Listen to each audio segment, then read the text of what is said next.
একটি অতি বাস্তব এবং লোমহর্ষক ঘটনা শেয়ার করব। ঘটনাটি ঘটে ভারতের মুম্বাই প্রদেশের কোনো একটি জায়গায়। ঘটনাটি আমি কালেক্ট করেছি আমারই নিজ এলাকার এক ভদ্রলোক। তার কাছ থেকে তিনি আমাকে যেভাবে শেয়ার করেছেন আমি ঠিক সেভাবেই উপস্থাপন করার চেষ্টা করছি।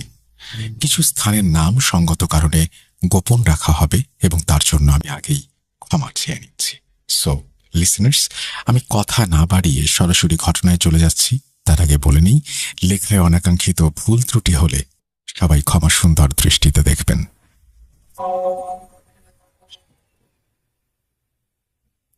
বিগত কিছুদিন আগে ভারতের মুম্বাই শহরের কোনো একটি জায়গায় জুলেখা নামক একটি যুবতী গলায় ফাঁস নিয়ে খুব বাজেভাবে আত্মহত্যা করে। আত্মহত্যা করার কারণ হল জুলেখা তার স্বামী ফয়েজের সাথে সেই দিন সকালে কোনো একটি বিষয় নিয়ে ভীষণ পরিমাণে ঝগড়া করে।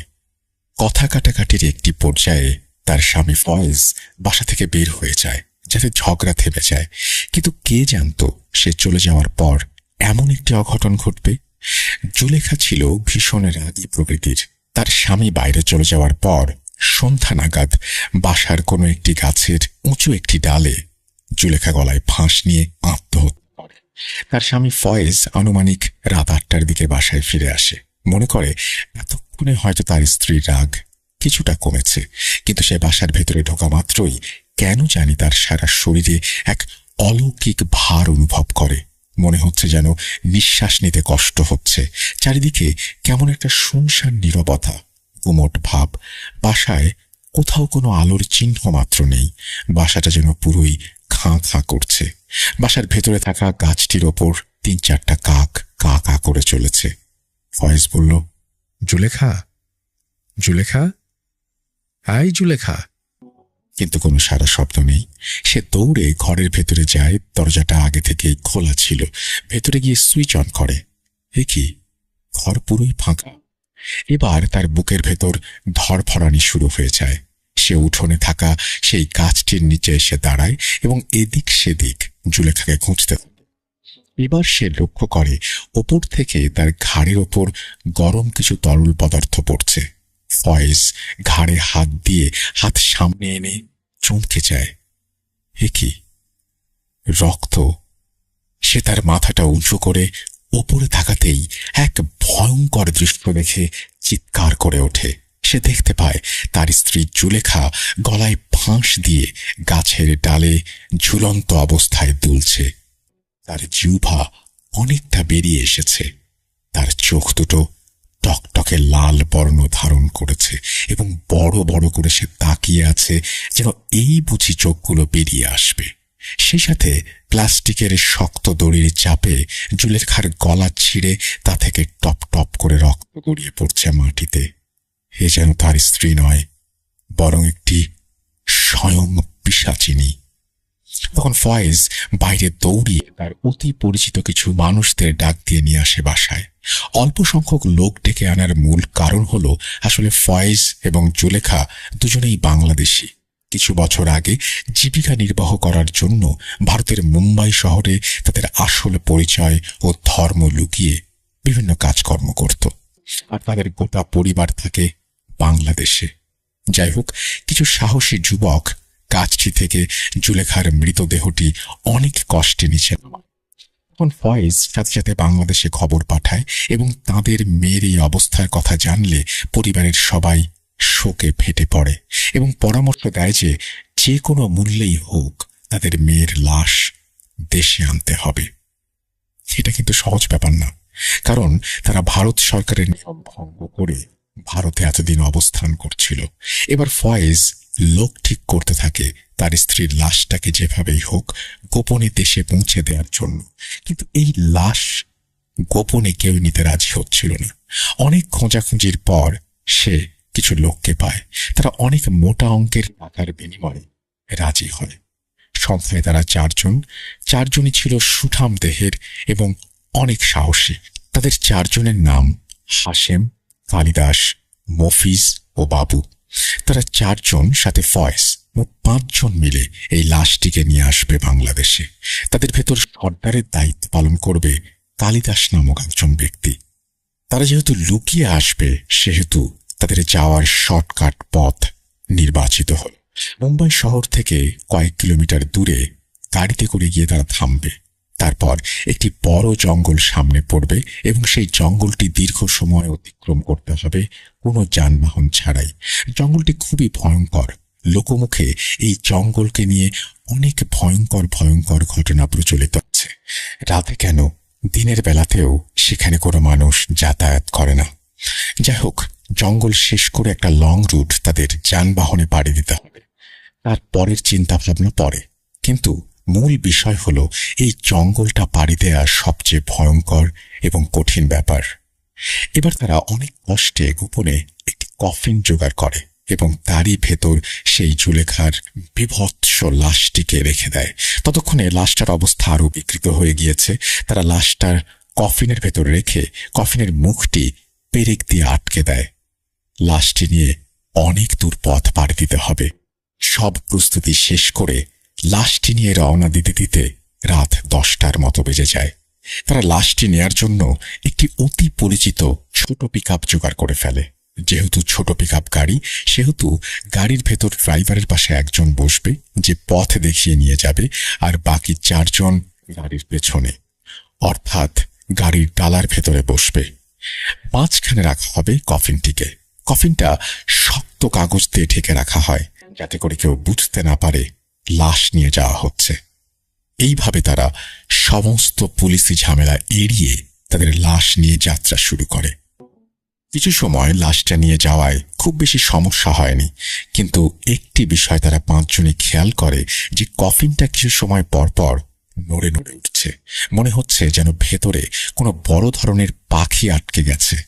পাখিটি মাঝে মাঝে ডানা ঝাপটাচ্ছে, কিন্তু তারা মনের ভুল ভেবে সেদিকে পাত্তা না দিয়ে চলতে শুরু করে। একটু পর তারা আরো খেয়াল করে তাদের গাড়ির পাশ দিয়ে মনে হচ্ছে যেন হাজার হাজার বাঁদরের দল একসাথে উড়ে উড়ে চলে যাচ্ছে, আবার ফিরে আসছে। আবার এদিকে গাড়ির ওপরে খাঁ খাঁ করে ডাকছে কিছু সংখ্যক কাকের দল, যা শুনলে বুকের ভেতর এক অজানা ভয় এসে দানা বাঁধে। এই সব কিছু যেন এক অশরীরীকে আমন্ত্রণ জানাচ্ছে। এদিকে ফয়েজ এতদিন যাবৎ জুলেখার জীবন সঙ্গী হিসেবে ছিল, সেই আজ জুলেখার মৃত কফিনটার দিকে তাকাতেই ভয় পাচ্ছে। ওদের 4 জন সদস্যের ভেতর থেকে একজন প্রচন্ড ভয়ে বলে ওঠে, ওস্তাদ, এ লাশে সমস্যা আছে, আমি যাব না আমি। ওদের ভেতরে যে সর্দার, সে গাড়ির সামনে থেকে বলে, আরে ওসব কিছু না, আমি তো আছি, কোনো ভয় নেই। এই বলে সবাইকে আস্থা দেয়। এবার সবাইকে অবাক করে দিয়ে গাড়ির পেছনে থাকা কফিনটা বেশ জোরে জোরেই নড়তে থাকে, আর ভেতর থেকে ডানা ঝাপটানোর আওয়াজ সবাইকে আঁতকে দেয়। গাড়ির সামনে থেকে সর্দার পরিস্থিতি বুঝতে পেরে বলে, যে যা পারো সূরা মন্ত্র পড়তে থাকো। এইদিকে ড্রাইভার কাঁপা কাঁপা শরীরে দ্রুত গাড়ি চালাতে থাকে। এভাবে চলতে চলতেই এক সময় তারা গন্তব্যে পৌঁছায়। এবার তাদের কফিনটি কাঁধে নিয়ে পাড়ি দিতে হবে এই ভয়ঙ্কর জঙ্গল। যথারীতি ড্রাইভার দ্রুত লাশটি পিকআপ থেকে নামিয়ে তার ভাড়া বুঝে নিয়ে সে স্থান ত্যাগ করে। তখন মৌসুমটা ছিল বর্ষাকাল। সেদিন আকাশে প্রচুর ঘন কালো মেঘ, হালকা হালকা ঠান্ডা বাতাস, সাথে সাথে গুড়ি গুড়ি বৃষ্টি, আর সেই সাথে আকাশের বুক চিরে মাঝে মাঝে হালকা বিদ্যুতের ঝলকানি, সাথে চারিদিকে বিদ্যুটে অন্ধকার। সামনে 1 হাতে দূরেও কোনো কিছু দেখা যায় না। এবার তারা 5 জন কফিনটা কাঁধে নিয়ে পাড়ি দেবে এই ভয়ঙ্কর জঙ্গল। কফিনটার সামনে ধরে মফিজ আর বাবু, পেছনে ধরে ফয়েজ ও হাশেম, আর কালিদাস সামনে থাকে পথ দেখিয়ে নিয়ে যাওয়ার জন্য। এভাবেই তারা 5 জন কফিনটা কাঁধে তুলে নিয়ে অন্ধকার ফুঁড়ে সামনে চলতে থাকে, অনুসরণ করে কালিদাসকে। এভাবেই তারা পাড়ি দেয় এক বৈশাচিক রাত। কর্তমক্ত এই জঙ্গলের ভেতর দিয়ে কালিদাস এক হাতে একটা মশাল ধরিয়ে নেয়, আর অন্য হাতে একটা 3 ব্যাটারির টর্চ। চলতে থাকে সামনের দিকে। একটু পর কফিন কাঁধে 4 জন অনুভব করে তাদের কফিনটা প্রচুর পরিমাণ গরম হয়ে গিয়েছে। মনে হচ্ছে যেন ভেতরে আগুন জ্বলছে। তারা আর সইতে পারছে না। তারা 4 জনই কফিনটি নিচে নামিয়ে রাখে। এবার সামনে থাকা কালিদাস ঘটনা শুনে কফিনে হাত দিয়ে দেখে স্বাভাবিক, কোনো গরমের চিহ্ন নেই। এবার কালিদাস সবাইকে আস্থা দিয়ে বলে, রাতের বেলা লাশ নিয়ে গেলে এরকম একটু প্রবলেম হয়, এটা স্বাভাবিক বিষয়, চিন্তার কোনো কারণ নেই। এই বলে তারা চারজনই আবার কফিনটা কাঁধে তুলে নেয়, আবার সামনের দিকে চলতে শুরু করে। 2 থেকে 3 মিনিট পরেই তারা খেয়াল করে তাদের পাশ দিয়ে দ্রুত গতিতে এপাশে এবং ওপাশে বড় ধরনের কিছু একটা চলে গেল। সবাই আঁতকে ওঠে। একটু পর তারা খেয়াল করে তাদের থেকে একটু দূরে অন্ধকারের ভেতর থেকে হিংস্র কিছু একটা গড়গড় শব্দ করছে। 5 জনই ভীষণ পরিমাণ ভয় পেয়ে যায়। তখনও আন্দাজ করতে পারেনি তাদের জন্য সামনে কি অপেক্ষা করছে। তারা দেখতে পায় অন্ধকারের ভেতর দিয়ে 2টি লাল চোখ জলজল করছে এবং তাদের দিকে যেন তাকিয়ে আছে। এ যেন মনে হচ্ছে সেই পিশাচরূপী জন্তুটা তাদের উপরে ঝাঁপিয়ে পড়বে, ছিন্ন ভিন্ন করে ফেলবে সবাইকে। তারা 5 জনই থেমে যায়। তখন তারা আরো একটি বিষয় খেয়াল করে, অলৌকিকভাবে তাদের লাইটের আলোটাও অনেকটা কমে এসেছে। কিন্তু চার্জ তো ছিল, ব্যাটারিও ঠিক আছে। তাদের আর বুঝতে বাকি রইল না যে তাদের সাথে কি হতে চলেছে। ভয় তাদের কাঁপুনি উঠে যায়, তারা যেন নড়তে পারছে না, পাগুলো যেন কিসের সাথে আটকে গেছে। এবার কালিদাস সাহস করে জোরে জোরে তাদের ধর্মের কিছু মন্ত্র পাঠ করে সাথে থাকা দেয়াশলাই কাঠি বের করে আগুন জ্বালিয়ে সেদিকে ছুঁড়ে মারে এবং চোখ 2টা যেন মুহূর্তের মধ্যেই অদৃশ্য হয়ে যায়। সবকিছু আবার স্বাভাবিক। তারা আবার সাহস নিয়ে চলতে শুরু করে। তাদের ভয়ে এমন একটা অবস্থা হয়, না পারছে পেছনে ফিরে যেতে, না পারছে সামনে এগিয়ে যেতে। এভাবেই চলতে চলতে তারা ঠাহর করতে পারে তারা জঙ্গলের প্রায় মাঝামাঝি চলে এসেছে।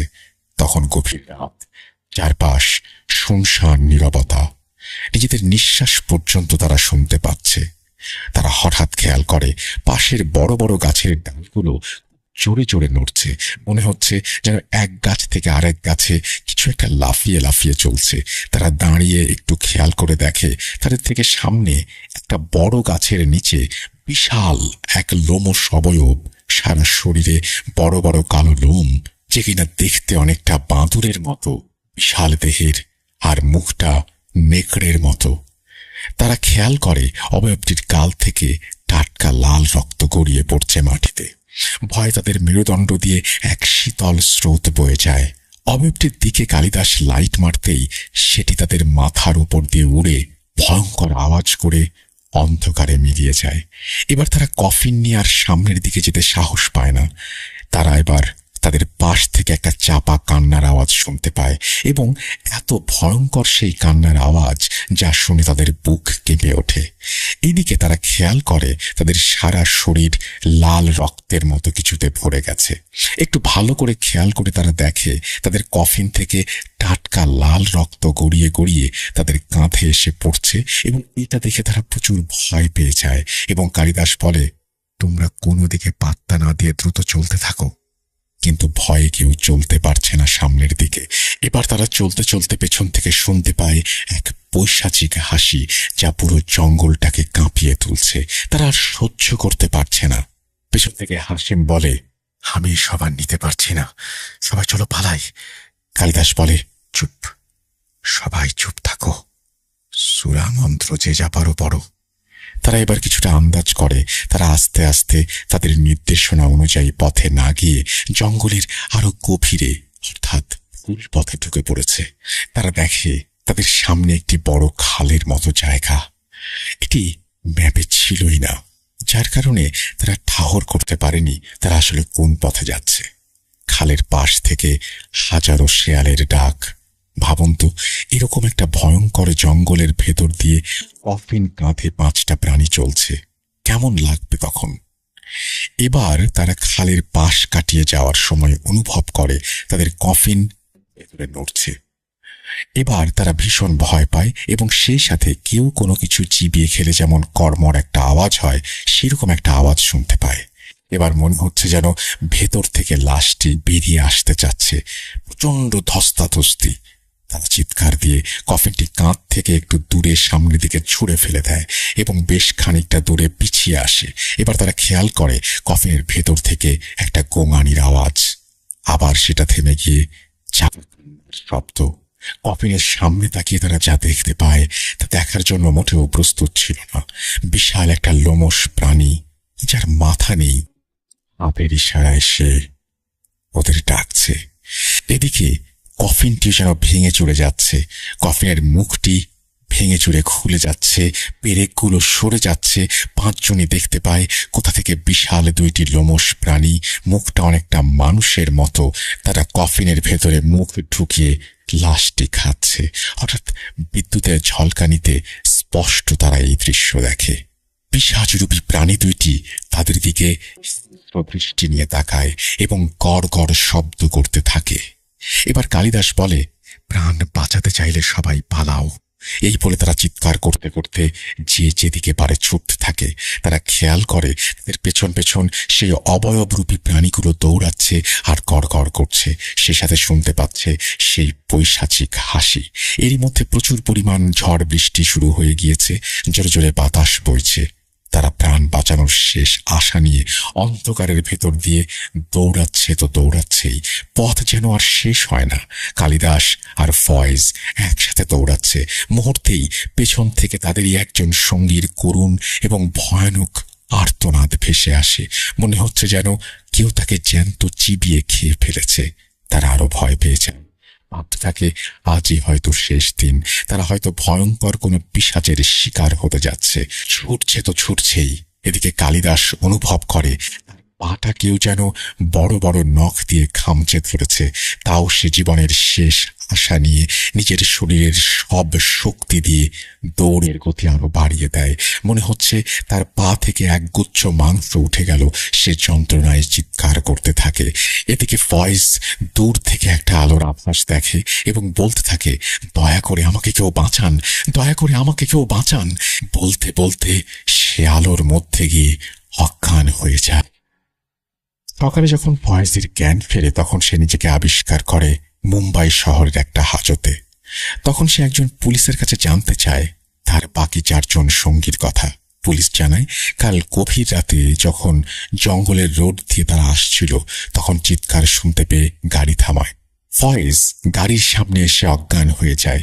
এবার তারা একটু দূরে তাদের মধ্যে একজনকে ক্ষতবিক্ষত অবস্থায় পড়ে থাকতে দেখে এবং আরো খেয়াল করে তাদের পেছন থেকে কি যেন একটা লাফিয়ে লাফিয়ে আসছে। আর অতিরিক্ত বৃষ্টির কারণে তারা ভেতরে যেতে পারেনি। তারা বলে, তোমাদের সেই আহত ব্যক্তি মুম্বাইয়ের একটা হসপিটালে ভর্তি আছে এবং তার একটা পা খুবই ক্ষতবিক্ষত। মনে হচ্ছে কেউ সেখান থেকে মাংস তুলে নিয়েছে। এবার মুম্বাই পুলিশ তার কাছে সেখানে যাওয়ার কারণ জানতে চাইলে সে উপায় না পেয়ে সব সত্যি কথা তাদের জানিয়ে দেয়। পুলিশ ফয়েজকে গ্রেফতার করে এবং তাকে সাথে করে নিয়ে যায় বাকি 3 জন সহ সেই কফিনটিকে উদ্ধার করতে। পুলিশ ফোর্স যখন জঙ্গলে পৌঁছায় তখন তারা দেখতে পায় কফিনটির মুখ ভেঙে চুরে পড়ে আছে এবং ভেতরে একটা মেয়ের মাথাবিহীন আধ খাওয়া ক্ষতবিক্ষত লাশ। শরীরের 3 ভাগের 2 ভাগ মনে হয় চলে গেছে কোনো জানোয়ারের পেটে, আর তা থেকে একটা পচা দুর্গন্ধ বের হচ্ছে।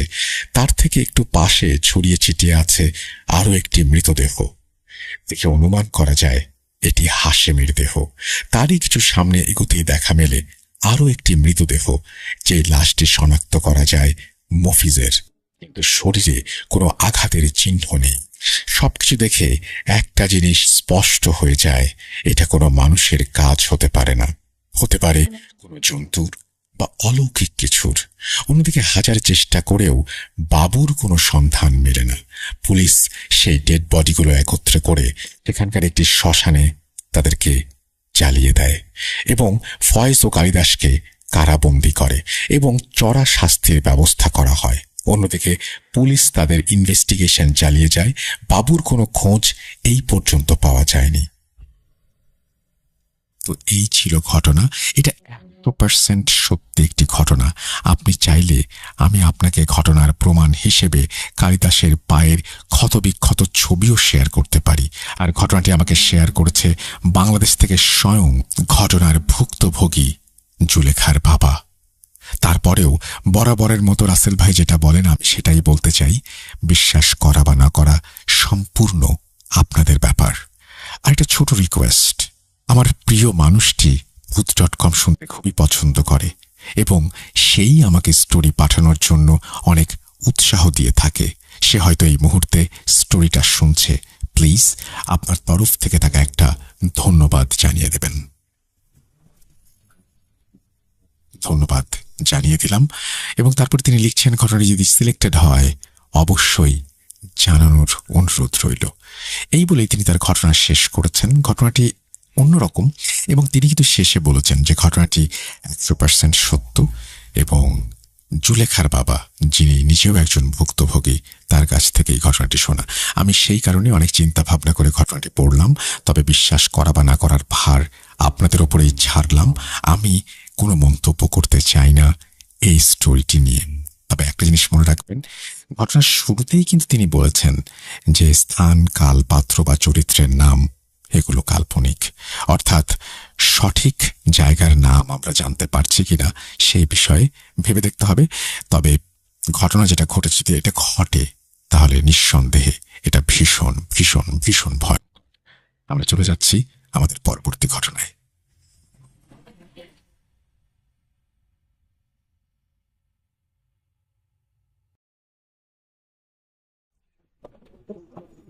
লুকোচুরি খেলবে? লুকোচুরি?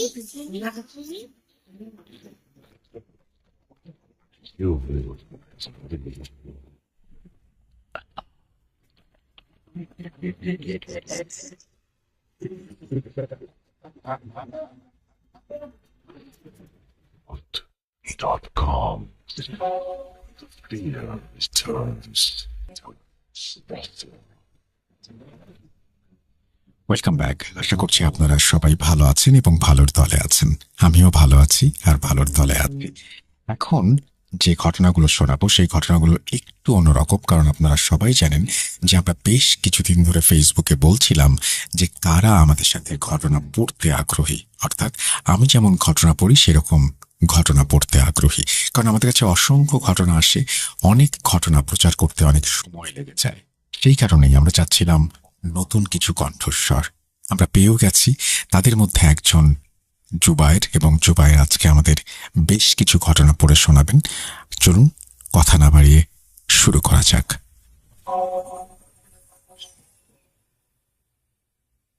আসসালামু আলাইকুম রাসেল ভাই। আমি আপনার অনেক বড় একজন ফ্যান। আগে ভূত এফএম শুনতাম, কিন্তু তা হঠাৎ করে বন্ধ হয়ে যাওয়ায় কষ্ট পেয়েছিলাম। কিন্তু এখন ভূত.com আসার পর অনেক বেশি খুশি হয়েছি।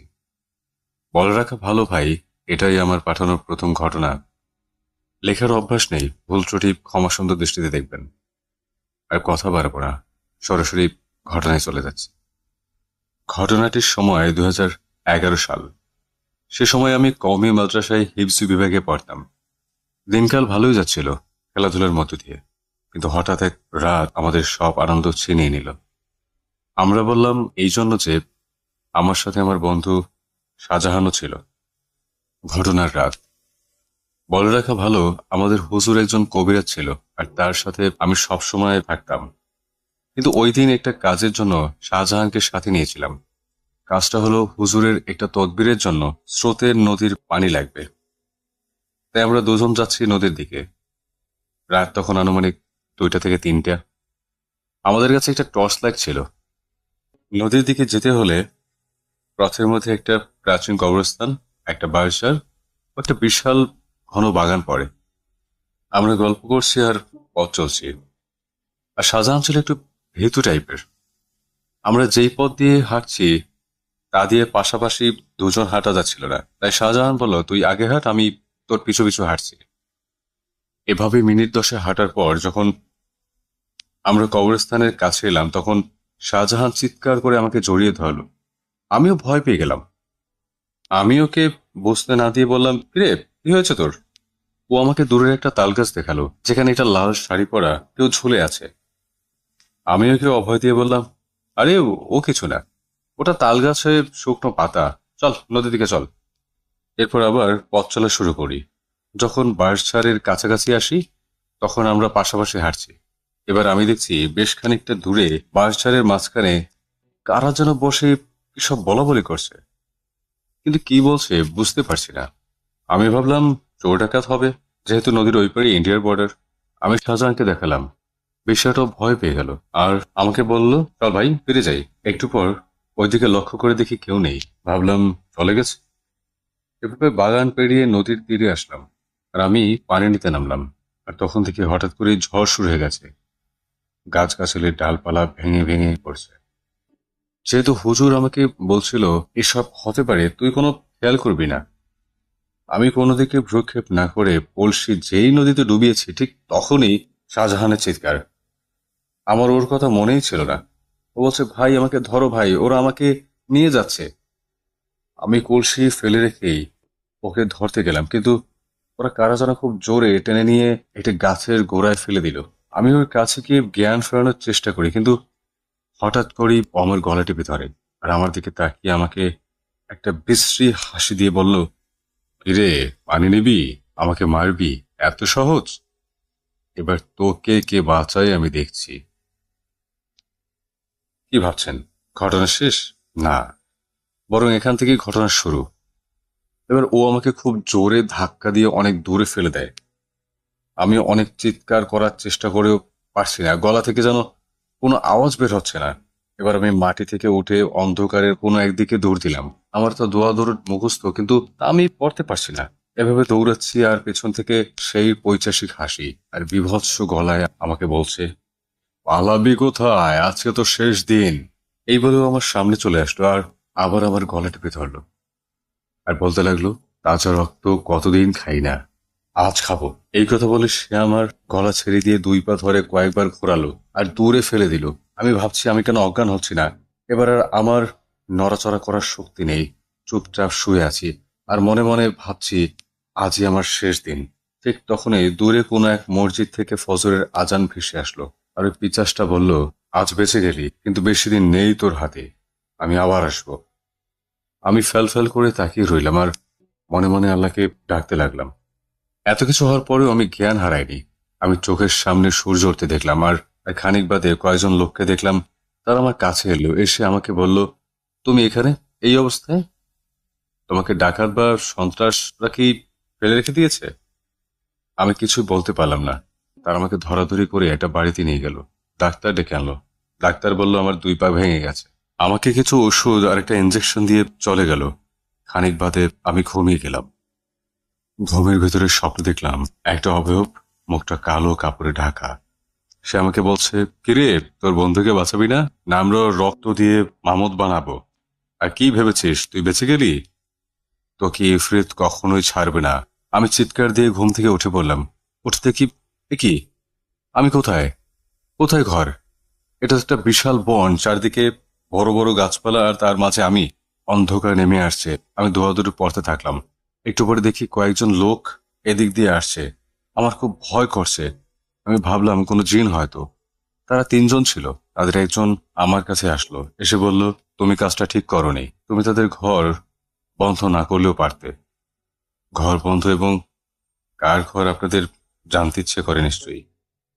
তাহলে চলুন আপনাদের আরো 8 মাস আগে নিয়ে যাই। আমি নিজের রুমে পড়ছিলাম। হঠাৎ হুজুর ডাক দিয়ে বলল, আবির চলো, একটা লোকের বাড়ি বন্ধ করতে হবে। সময়টা ছিল মাগরিবের পর ঈশার আগে। আমি হুজুরের সাথে যেতে লাগলাম। দুজনে হাঁটছি গ্রামের মেঠো পথ পেরিয়ে, ধান ক্ষেতের আইল ধরে অল্প করতে করতে পথ চলছি। ওই লোকটার বাড়ি ছিল মাঠের ধারে। তার বাড়ির আশেপাশে তেমন বাড়িঘর নেই বললেই চলে। বাড়িতে পৌঁছাতে পৌঁছাতে এশার ওয়াক্ত পার হয়ে গেছে। বাড়িওয়ালা লোকটি হুজুরকে বললেন, হুজুর কাজ শুরু করার আগে আমার মেয়েটাকে একটু দেখুন, আজ বিকাল থেকে অদ্ভুত আচরণ করছে। হুজুর গেলেন, আমি বাইরে চেয়ার পেতে বসে রইলাম। একটু পর আমাকে ডাকলেন। আমি গিয়ে দেখি মেয়েটা চোখ লাল করে বসে কেমন একটা গর্জন করছে। হুজুর আমাকে বললেন সূরা জিন পড়তে। আমি পড়তে শুরু করলাম। মেয়েটা উঠে বসলো আর আমাদেরকে বলল, তোরা কিছুই করতে পারবি না, চলে যা। কেন এসেছিস আমাকে চিনিস? হুজুর মেয়েটার হাত ধরে বসালো এবং রুকাইয়া শুরু করলো। জিনটাকে চলে যেতে বলল সে। জিনটা বলল, গেলে সে মেয়েটাকে নিয়েই যাবে।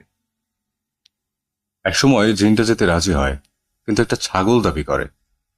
অতঃপর সে চলে যায়। হুজুর মেয়েটাকে একটা তাবিজ দেয়। তারপর বাড়ি বন্ধ করার সময় আমি চার কোনায় আজান দিলাম। হুজুর দোয়া লেখা বড় বড় পেরেক পুঁতে হাদিয়া নিয়ে চলে আসলেন। ফেরার পথে আমি লক্ষ্য করলাম ধান খেতের আইলে কেউ বসে আছে। আমি হুজুরকে দেখালাম। হুজুর দেখে দাঁড়িয়ে গেলেন আর দোয়া পড়তে লাগলেন। একটু পর আওয়াজ হলো, ওই মেয়েটাকে তুই বাঁচাতে পারবি না হুজুর, আর তোরাও আমার হাত থেকে বাঁচতে পারবি না। আমি কে জানিস? আমি হলাম ইফরিত। হুজুরের মুখটা কেমন যেন শুকিয়ে গেল। এরপর আমরা সেই বাড়িতে আবার গেলাম। মেয়েটার বাবাকে হুজুর বললেন, কালকে আপনি একটা ছাগল, 5 কেজি মিষ্টি, একটা মোরগ নিয়ে আমার বাসায় আসবেন, আর বাকি যা লাগে আমি ব্যবস্থা করছি। যেহেতু কাজটা নিশিরাতে করতে হবে, তাই আমাকে পানি আনতে বলেন। যাই হোক, লোকটি আমাকে বলেন, চোখ বন্ধ করো আর মন দিয়ে শোনো, কখনো এই কাজ আর করবে না। তারপর আমি চোখ খুলে দেখি আমার পাশে আমার বাবা মা ও পরিবারের সবাই। বাকি ঘটনা আমার দাদির কাছ থেকে শোনা। বলছেন, দাদি, আমি রাতে ওয়াশরুমে যাওয়ার জন্য উঠে দেখি উঠোনের মাঝে তুই পড়ে আছিস, আর আমি তোর দাদাকে বাবাকে ডেকে তোকে ঘরে নিয়ে গেলাম। তোর গায়ে অনেক জ্বর ছিল, ওই রাতে ডাক্তার ডেকে আনলাম। আজ 3 দিন পর তোর হুঁশ ফিরল। আমি বললাম, শাহজাহান কেমন আছে? ও কোথায়? দাদি শাহজাহানকে ডেকে আনলো। আমি ওকে দেখি অবাক হয়ে দেখি ওর কিছুই হয়নি। আমি বললাম, তুই বাড়ি ফিরলি কি করে? ও আমাকে অবাক করে দিয়ে বলল, ভাইয়া, আমার তোমার সাথে নদীতে যাওয়ার কথা ছিল, কিন্তু হঠাৎ আব্বু বাইরের শহরে গিয়েছিল, তাই আম্মু আমাকে ওই দিন মাদ্রাসায় আসতে দেয়নি। এই কথা শুনে আমি আকাশ থেকে পড়লাম। তাহলে আমার সাথে কে ছিল? ইফরিত? হ্যাঁ, আসলে রাসেল ভাই, প্রথম লিখলাম, জানি ভালো করে লিখতে পারিনি। আমার কাছে আরো ঘটনা আছে, আপনি বললে লিখে পাঠাবো।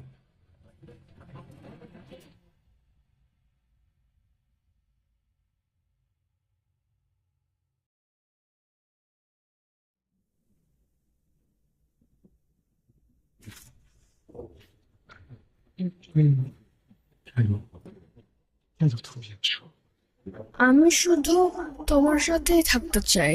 কিভাবে সম্ভব? মৃতদের এই পৃথিবীতে থাকতে নেই। তুমি তুমি চলে যাও, চলে যাও, প্লিজ চলে যাও। সবটাই কি ইলুশন? কি অন্য জগতের কেউ কখনো জির হয়ে যায়?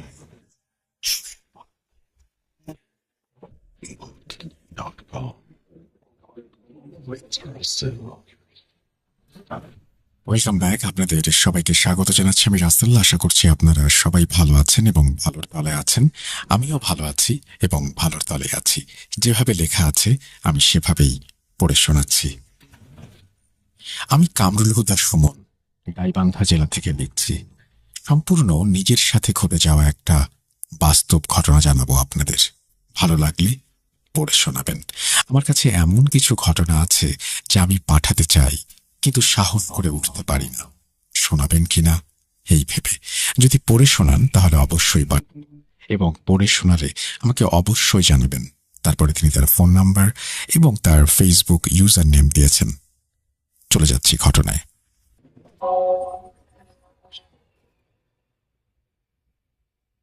শুধুই কি স্বপ্ন? 20 জুন রাত 12টা। যথারীতি খাওয়া দাওয়া করে এসে বিছানায় গা এলিয়ে দিলাম। সারাদিন ভীষণ ক্লান্তির মধ্যে কেটেছে। শুনেছি ক্লান্তি পেলে নাকি মানুষের প্রচন্ড ঘুম পায়। আমার ক্ষেত্রে এর ব্যতিক্রম কিছু হলো না। নোটিফিকেশন মেসেজ চেক করে পড়লাম। মনে হয় রাত 1:20 বা 30 মিনিটে, ঠিক মনে নেই। কতক্ষণ ঘুমিয়েছি জানি না। ঘুম থেকে ডেকে তুলল 3টা বাচ্চা মেয়ে, বয়স 4 বা 5 বছরের আশেপাশে। ঘুম থেকে উঠে বুঝতে পারলাম না এরা কিভাবে আমার ঘরে আসলো। আমি তো দরজা বন্ধ রেখেছিলাম। ভাবলাম ক্লান্তিতে হয়তো দরজাটা বন্ধ করিনি। উঠে বসে কোনো মতে ওদের জিজ্ঞেস করলাম, কে তোমরা? কি জন্য ডেকেছ? তারা আমাকে কি বলল জানি না, তবে এইটুকু মনে আছে তারা আমাকে তাদের সাথে যাওয়ার জন্য বলেছিল। এত ছোট ছোট বাচ্চা কাউকে ডাকছে, বাধ্য করছে যেতে। উঠলাম, উঠে দেখি 3:44 বাজে। আজব, এই সময় কেউ ঘুম থেকে ওঠে নাকি? তখনও শরীরে ক্লান্তি মিশে আছে। উঠে তাদের সাথে যাব এমন সময় একটা মেয়ে বলল, ভাইয়া আপনার ব্যাগটা নিয়ে যেতে হবে। আমি অত কিছু না ভেবে ব্যাগটা ঘাড়ে নিয়ে রওনা দিলাম তাদের সাথে। গন্তব্য আমার পড়া সেই প্রাথমিক বিদ্যালয়। এই স্কুল নিয়ে অনেক স্মৃতি আছে আমার মনে। এখন অবশ্যই স্কুলটা অনেক অন্যরকম হয়ে গেছে, দেখতে অনেক সুন্দর লাগে। যাই হোক, আমি কিছু ভাবলাম না, কেন জানি না, হয়তো ভাবার মতো শক্তিই ছিল না। ওদের সাথে হাঁটতে হাঁটতে স্কুলের সামনে গেলাম। বলে রাখি, যখন ওই স্কুলে পড়তাম তখন স্কুলের গেট ছিল না, খোলামেলা ছিল। স্কুলে ঢুকতাম সামনে দিয়ে আর বের হতাম পেছন দিয়ে। সেদিন কেন জানি না স্কুলের পেছন দিয়ে ঢুকলাম। ঢুকে দেখি স্কুলের মাঠে মাটি রাখা। মনে হয় স্কুলের মাঠ ভরাট করা হচ্ছে। মাটি অনেকটা পাহাড়ের শেপে রাখা। মাটির ওপরে আমার চোখ গেল, কিছু একটা ওখানে আছে। কি আছে জানি না, তবে কিছু একটা। আমি এগিয়ে গিয়ে ওই জিনিসটা ভালো করে দেখলাম। জিনিসটার বর্ণনা মনে করতে পারছি না কোনোভাবেই। অনেকটা গলিত লাভার মতো, কিন্তু গরম নয়। জিনিসটা কি বোঝার জন্য হাতে নিয়ে দাঁড়ানো মাত্রই একটা শক খেলাম, অনেকটা ইলেকট্রিক শকের মতোই। চোখের পলক ফেলতেই দেখলাম আমি আর স্কুলে নেই।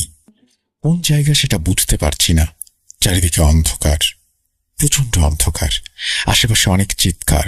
হঠাৎ আমার হাতের জিনিসটা ভারী হতে লাগলো। কতক্ষণ ধরেছিলাম জানি না। হাত থেকে পড়ে যাওয়া মাত্রই আমি আবিষ্কার করলাম আমি স্কুলে। কিছু বোঝার ক্ষমতা আমার মধ্যে ছিল না। পেছন ফিরে তাকাতেই দেখলাম 3টা মেয়ে নেই। হয়তো আমাকে স্কুলে আসতে দেখে ওরা দৌড়ে কোথাও চলে গেছে। বাচ্চা মেয়ে বলে কথা। তবে স্কুলটার ভেতরে ঢুকে দেখি সেই পুরনো স্কুল, একদম আগের মতো। এখন আমাকে কে ডেকে পাঠিয়েছে তাকে খুঁজতে হবে। মনে হয় টিচার ডেকে পাঠিয়েছে। কিন্তু এ কি, পুরো স্কুল যেন শান্ত হয়ে আছে। ক্লাসরুমগুলোর দরজা খোলা, বেঞ্চে বই রাখা, এলোমেলো ভাবে সবকিছু। কেউ নেই।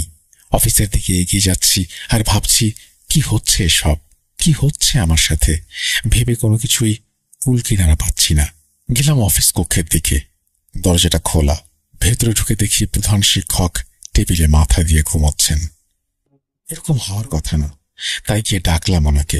অনেক ডাকাডাকির পরেও উনি না ওঠায় আমি বুঝতে পারলাম ঘুমাচ্ছেন না, উনি অজ্ঞান হয়ে গেছেন। আমি আমার ব্যাগ থেকে পানির বোতল বের করে ওনার নাকের কাছে ধরলাম। কেন যেন পানি ওনার মাথায় দিলাম না, মুখে দিলাম না। ওনার হুঁশ ফিরতেই আমাকে দেখে অবাক হয়ে বলল, আমি এখানে কেন? একে তো ঘুম থেকে উঠেই ক্লান্ত শরীর নিয়ে এসেছি আমি, তার উপরে এমন অবস্থায় পড়ার কারণে কিছুটা রাগও হলাম। রাগ দমিয়ে রেখে বললাম, আপনি তো ডাকতে পাঠিয়েছেন, আর স্কুলের এই অবস্থা কেন? বাকিরা কোথায়? আর আপনি এরকম অজ্ঞান হয়ে আছেন কেন? প্রধান শিক্ষক আমাকে বললেন, স্কুলে একটা সমস্যা হয়েছে। স্কুলে কোনো একটা অন্তঃসত্ত্বা মহিলা আসার পরেই যত সমস্যার সৃষ্টি। কিন্তু স্কুলে কেউ নেই, কেন নেই উনিও জানেন না। ওনার শুধু মনে আছে মহিলাটা এসেই বলল যত তাড়াতাড়ি সম্ভব সবাই স্কুল থেকে বেরিয়ে যান, আর কেউ যেন স্কুলের আশেপাশে না আসে। এই বলে উনি 2য় তলার রুমে চলে যান। তবে আমাকে কে ডেকেছে তা তিনি জানেন না। 2য় তলায় একটাই রুম। ছোটবেলায় এই রুমে যেতে অনেক ভয় পেতাম, কারণ স্কুলের সামনের গাছটা, এই গাছের ওপরের রুমে আলো খুব কমই পৌঁছাতো। দিনের বেলাতেও কেমন ঘুরতে অন্ধকার। প্রধান শিক্ষকের এমন কথা শুনে আমি কিছুটা অবাক হলেও বললাম, আমি তবে চলে যাই। হয়তো কেউ ডেকেছে আমাকে, কিন্তু চলে গেছে। কেন জানো উনি আমাকে কিছুই বললেন না। আমি বের হয়ে এলাম রুম থেকে। এসে মনে হলো আমি আমার ব্যাগটা ওই টেবিলের উপরে রেখে এসেছি। ভেতরে ঢুকে দেখি প্রধান শিক্ষক সেখানে নেই। অবাক হয়ে আমি আমার ব্যাগটা নিয়ে পেছন ফিরে চলে আসলাম বাইরে। কিন্তু কি একটা যেন আমাকে টানছে দ্বিতীয় তলার রুমে, যেন আমাকে দেখতেই হবে ওপরে কে আছে আর কেই বা আমাকে ডেকে এনেছে। ভয় একটু পেলেও আমি এগিয়ে গেলাম সিঁড়ির দিকে। 1 পা 2 পা করে উঠলাম দ্বিতীয় তলায়। দরজা এখানে ছিল, চাপ দিতেই খুলে গেল। দেখলাম অপরূপ সুন্দরী এক মহিলা বসে আছেন একটি কোণায়। আমাকে দেখেই বলল, তোমার জন্যই অপেক্ষা করছি অনেকক্ষণ থেকে, আমাকে সাহায্য করো। এই বলে উঠতে চেষ্টা করলো। আমি মানা করলাম যে ওঠার দরকার নেই। আসলে এমন দৃশ্য দেখে যে কারোরই মনুষ্যত্ব জেগে উঠবে। একটা অসুস্থ মানুষ, এবং একজন এরকম অসুস্থ মানুষকে কেউ অবজ্ঞা করতে পারে না। আমি ওনাকে বললাম, চলুন আপনাকে হাসপাতালে নিয়ে যাই, আপনি বসুন, আমি কোনো গাড়ি পাই কিনা দেখে নিচে। উনি আমাকে বললেন হাসপাতালে নাকি তিনি যাবেন না, আর নিচে কোনো গাড়িও নাকি আমি পাবো না। কিন্তু কেন পাবো না জিজ্ঞেস করাতে তিনি বললেন, এখন এই জায়গায় শুধু তিনি আর আমিই আছি, আর কেউ নেই। অবাক হওয়ার মতো কথা হলেও ব্যাপারটা আমি লক্ষ্য করেছি, নিচে কেউ নেই। তাই আর কথা না বাড়িয়ে তাকে বললাম যে, কিভাবে আপনাকে সাহায্য করব বলুন। আমি অনেকটা ঘোরের মধ্যে আছি, চিন্তা শক্তি নেই বললেই চলে। উনি আমাকে বলতে শুরু করলেন, উনি আসলে কোনো মানুষ না, উনি একজন জিন, উনি অন্তঃসত্ত্বা, কিন্তু ওনার ডেলিভারিতে বাধা দেবে গোল। এর কারণ হচ্ছে ওনার সন্তানেরা এক অদ্ভুত ক্ষমতা নিয়ে জন্মাবে, যারা চাইলেই গোলদের হত্যা করতে পারবে। এদের শক্তি গোলদের চেয়ে অনেক বেশি। এরা জন্মগ্রহণ করলে এদের কেউই মরতে পারবে না। তাই জন্মের আগেই এদের মরার পরিকল্পনা করেছে গোলের একটি দল। আমি আঁতকে উঠলাম গোলের নাম শুনে। প্রাক ইসলামিক যুগে মানুষেরা অনেক বেশি জাদুবিদ্যা ও কালো জাদুতে সম্পৃক্ত ছিল, যার কারণে শয়তান বা খারাপ জিনদের সাথে এদের যথেষ্ট পরিচিতি ছিল। ইসলামিক বিভিন্ন লোককথা সহ বিভিন্ন দেশের বিভিন্ন সংস্কৃতি ও ইসলামিক বই এবং অনেক ইসলামিক স্কলারদের কাছে বিভিন্ন প্রজাতির বিভিন্ন শ্রেণীর জিনদের অস্তিত্বের কথা শোনা যায়। আর গোল হচ্ছে জিনদের মধ্যে সবচেয়ে শক্তিশালী জিন। এরা ভীষণ ভয়ঙ্কর ধরনের জিন। মধ্যপ্রাচ্য ও এশিয়া সহ পৃথিবীর বিভিন্ন স্থানে এদের অস্তিত্ব বিরাজমান।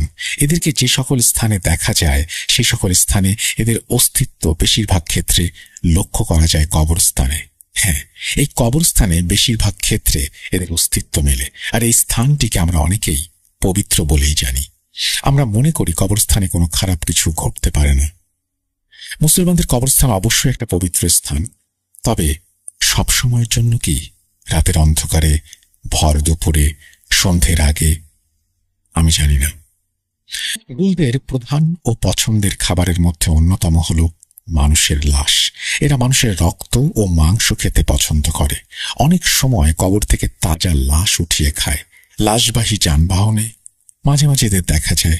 সুযোগ পেলেই তারা লাশ খেতে দ্বিধা করে না। একটা লাশ খাবার জন্য এরা নাকি একাধিক তাজা প্রাণকেও লাশে পরিণত করতে পারে। তবে কবরস্থান ছাড়াও এদের নিজস্ব কিছু অঞ্চল থাকে যেখানে তারা সাধারণ মানুষের আনাগোনা পছন্দ করে না। সেসব অঞ্চলে বা সেসব জায়গায় কেউ না বুঝে ঢুকে পড়লে আর রক্ষা নেই। কিন্তু এদের হাত থেকে আমি এই মহিলাকে রক্ষা করব কিভাবে জানি না। এদের সামনে আমি 1 সেকেন্ডও টিকতে পারবো না। কি আর করার, এই ভদ্র মহিলাকে তো একা রেখেও যেতে পারছি না। বলে রাখা ভালো যে এই গোল জিনেরা জাদুকর, জাদুবিদ্যায় পারদর্শী। রাতের অন্ধকারে যখন এদেরকে দেখা যায় তখন এদেরকে গোল বলা হয়, আর দিনে দেখলে এদেরকে সিলাহ বলা হয়। তো মহিলাটিকে দেখে আমার কেন যেন মায়া হলো। আমি কোনো কিছু না ভেবেই বললাম, আমার সর্বোচ্চ চেষ্টা করব ওদের আটকে রাখার। আমি আপনাকে এখানে অর্থাৎ রুমে কোনো সাহায্য করতে পারবো না। সম্ভব হলে কোনো মহিলা নার্সদের ডাকা দরকার। উনি আমাকে বললেন যে এইসব লাগবে না। আমি আর কিছু না বলে নিচে চলে আসলাম আর ভাবতে লাগলাম কি করবো আমি। নিচে নেমে এসে দাঁড়াতেই লক্ষ্য করলাম নিচের সেই গাছের গোড়ায় একদল কালো বেড়াল কি হিংস্র দৃষ্টিতে আমার দিকে তাকিয়ে আছে। আমি আর এগোলাম না, অপেক্ষায় আছি বড় কোনো বিপদের। হয়তো এটাই আমার শেষ দিন। আসলে এদেরকে মারা অনেক কঠিন কাজ। এরা অনেক শক্তিশালী। এসব ভাবতে ভাবতে আমি তাকিয়েছিলাম ওইখানে। হঠাৎ অনুভব করলাম আমার ব্যাগটা ভারী হয়ে যাচ্ছে এবং বেড়ালগুলো আমার দিকে এগিয়ে আসতে চাইছে। ব্যাগটা এত ভারী হচ্ছিল যে আর ঘাড়ে রাখা সম্ভব হচ্ছিল না। ব্যাগটাকে নামিয়ে লক্ষ্য করলাম ব্যাগের ভেতরে একটা আলো জ্বলছে। আমি ব্যাগের চেইন খুলে দেখলাম সেই স্কুলে ঢোকার সময় যে বস্তুটা, এটা সেটাই, এবং কয়েকশো গুণ যেন শক্তিশালী হয়ে উঠেছে সেটা আগের চেয়ে। আমি ভয়ে ভয়ে সেটা হাতে নিলাম। যে জিনিসটা এতক্ষণ ঘাড়েই রাখতে পারছিলাম না, কিভাবে হাতে নিলাম এখনো অজানা। বস্তুটা হাতে নেওয়ার সাথে সাথেই কেমন যেন সে ক্ষমতাধারী মনে হতে লাগলো। আমি এগিয়ে গেলাম সেই বেড়ালগুলোর দিকে। এবার প্রচণ্ডভাবে তারা ভয় পেল আমাকে, একে একে পিছিয়ে যেতে লাগলো। গাছটা প্রচণ্ড বাতাসে কেঁপে উঠল। মনে হচ্ছিল এই বুঝি ভেঙে পড়বে। আমি পিছিয়ে এলাম স্কুলের বারান্দায়। দেখতে পেলাম গাছের নিচে বেড়ালগুলো গজগজ করছে, যেন আমি মরে গেলেই ওরা আমাকে খেয়ে ফেলবে। কতক্ষণ এভাবে দাঁড়িয়েছিলাম জানি না। ওপরে গিয়ে দেখতে পেলাম সেই মহিলাটি নেই। সেখানে আছে 3টি মেয়ে। চেনা চেনা লাগলো সেই 3টি মেয়েকে।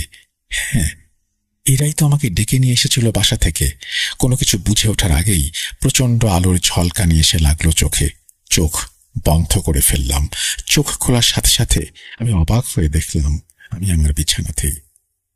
এর মানে আমি এতক্ষণ স্বপ্ন দেখছিলাম। শরীর ঘেমে পুরো ভিজে গেছে। আমার বাম হাতে ব্যথা অনুভব করলাম। মোবাইলটা হাতে নিয়ে দেখলাম 3:50 বাজে। আমি কিছুটা অবাক হয়ে মনে করার চেষ্টা করলাম এতক্ষণে সব কি হলো। তাহলে আমি কি স্বপ্ন দেখছিলাম নাকি অন্য কিছু?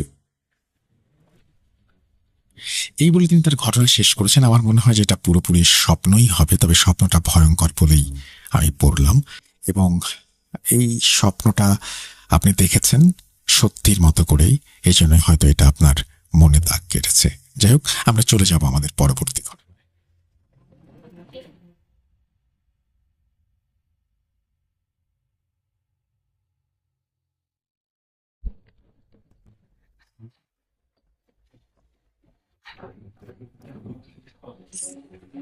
কে তোমার শরীরে পাবে না এত কাল ধরে শুনছ, শুনতে কি পাও না তো? .com Interfere returns with Russell.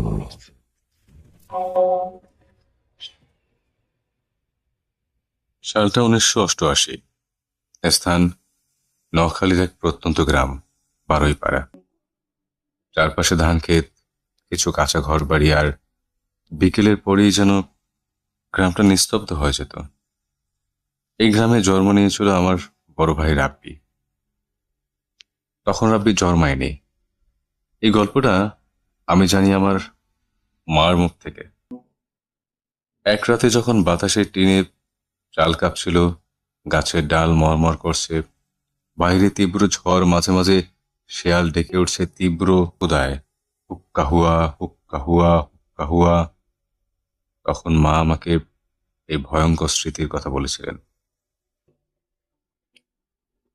আমার ভাই রাব্বি, বয়স তখন মাত্র 3 মাস। মা এক হাতে সামলাচ্ছিলেন 3 মেয়ে, সদ্যজাত এক ছেলে, আর আমার আব্বু আর চাচা, যারা তখন মিলে পড়াশোনার প্রস্তুতি নিচ্ছিল। মা দিনরাত খেটে ক্লান্ত হয়ে যেতেন। এমন সময় পাশের গ্রাম থেকে এক মহিলা এসে আমার আব্বুর কাছে অনুরোধ করে তার ছেলে সালিমকে বাসায় কাজে রাখতে। সালিম বয়স আনুমানিক 16 বা 17। রোগাবটকা ছেলেটা, চোখে মুখে নিরীহ কিন্তু চুপচাপ ধরনের। মা দয়া করে ছেলেটাকে রেখে দিলেন, তাও নিজের কষ্ট লাঘব করার জন্য। প্রথম দিকে সালিম যথেষ্ট সাহায্য করত। ভাই রাব্বিকে কোলে রাখত, বাচ্চাদের খাওয়াতো, ঘরের বাজার করত, এমনকি মা অসুস্থ হলে রান্নাও সামলাত। কিন্তু অদ্ভুত ছিল ছেলেটার খাওয়ার ধরন। যেদিন বাসায় চিনি থাকতো, সেদিন হঠাৎ দেখা যেত সব চিনি উধাও। মা ভাবতেন গরিব ছেলেটা না খেয়ে আসে, তাই হয়তো এমন করে। কিন্তু ধীরে ধীরে বিষয়টা অস্বাভাবিক হয়ে উঠতে থাকলো। একদিন বাবা বাসায় ফিরলেন একটা প্যাকেট মিষ্টি নিয়ে। ক্লান্ত মুখে তিনি ছেলে মেয়েদের জন্য এনেছিলেন এগুলো। কিন্তু সালিম সেই প্যাকেট নিয়ে বলে উঠল, এই মিষ্টি শুধু আমার, কেউ একটা নিলেও আমি কামড়ে দেব। এই বলে সে এক এক করে গোগ্রাসে সব মিষ্টি গিলে ফেলে। বাবা প্রচন্ড রাগী মানুষ ছিলেন।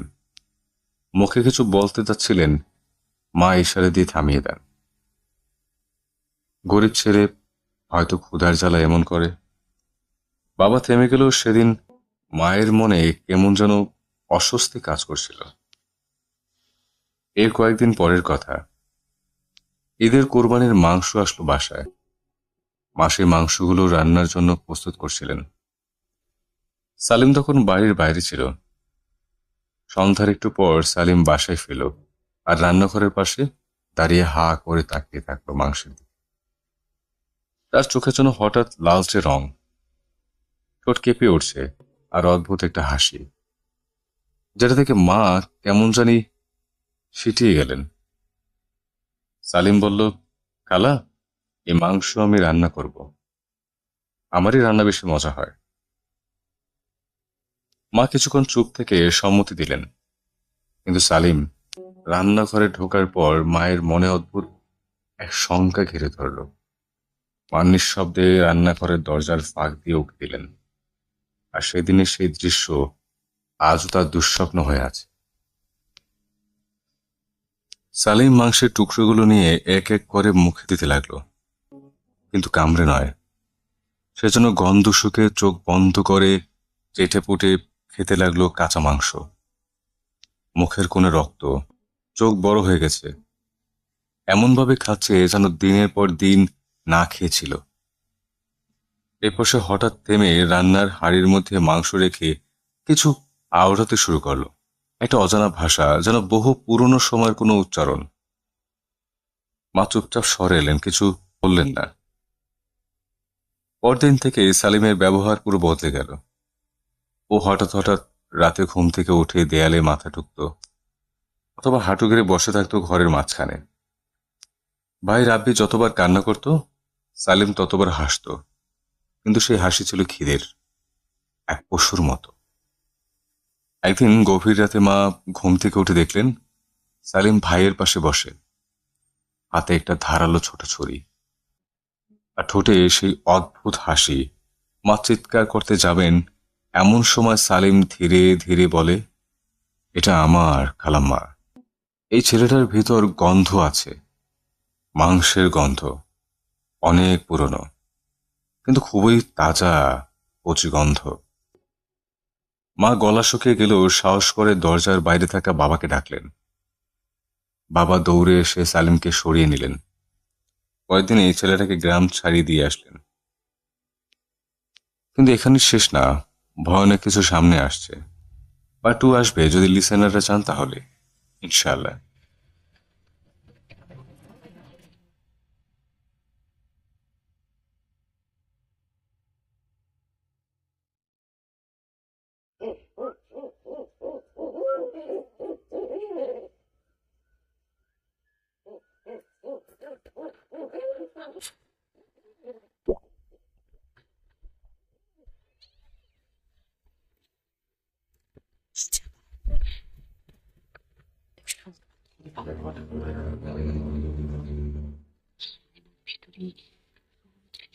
Papier.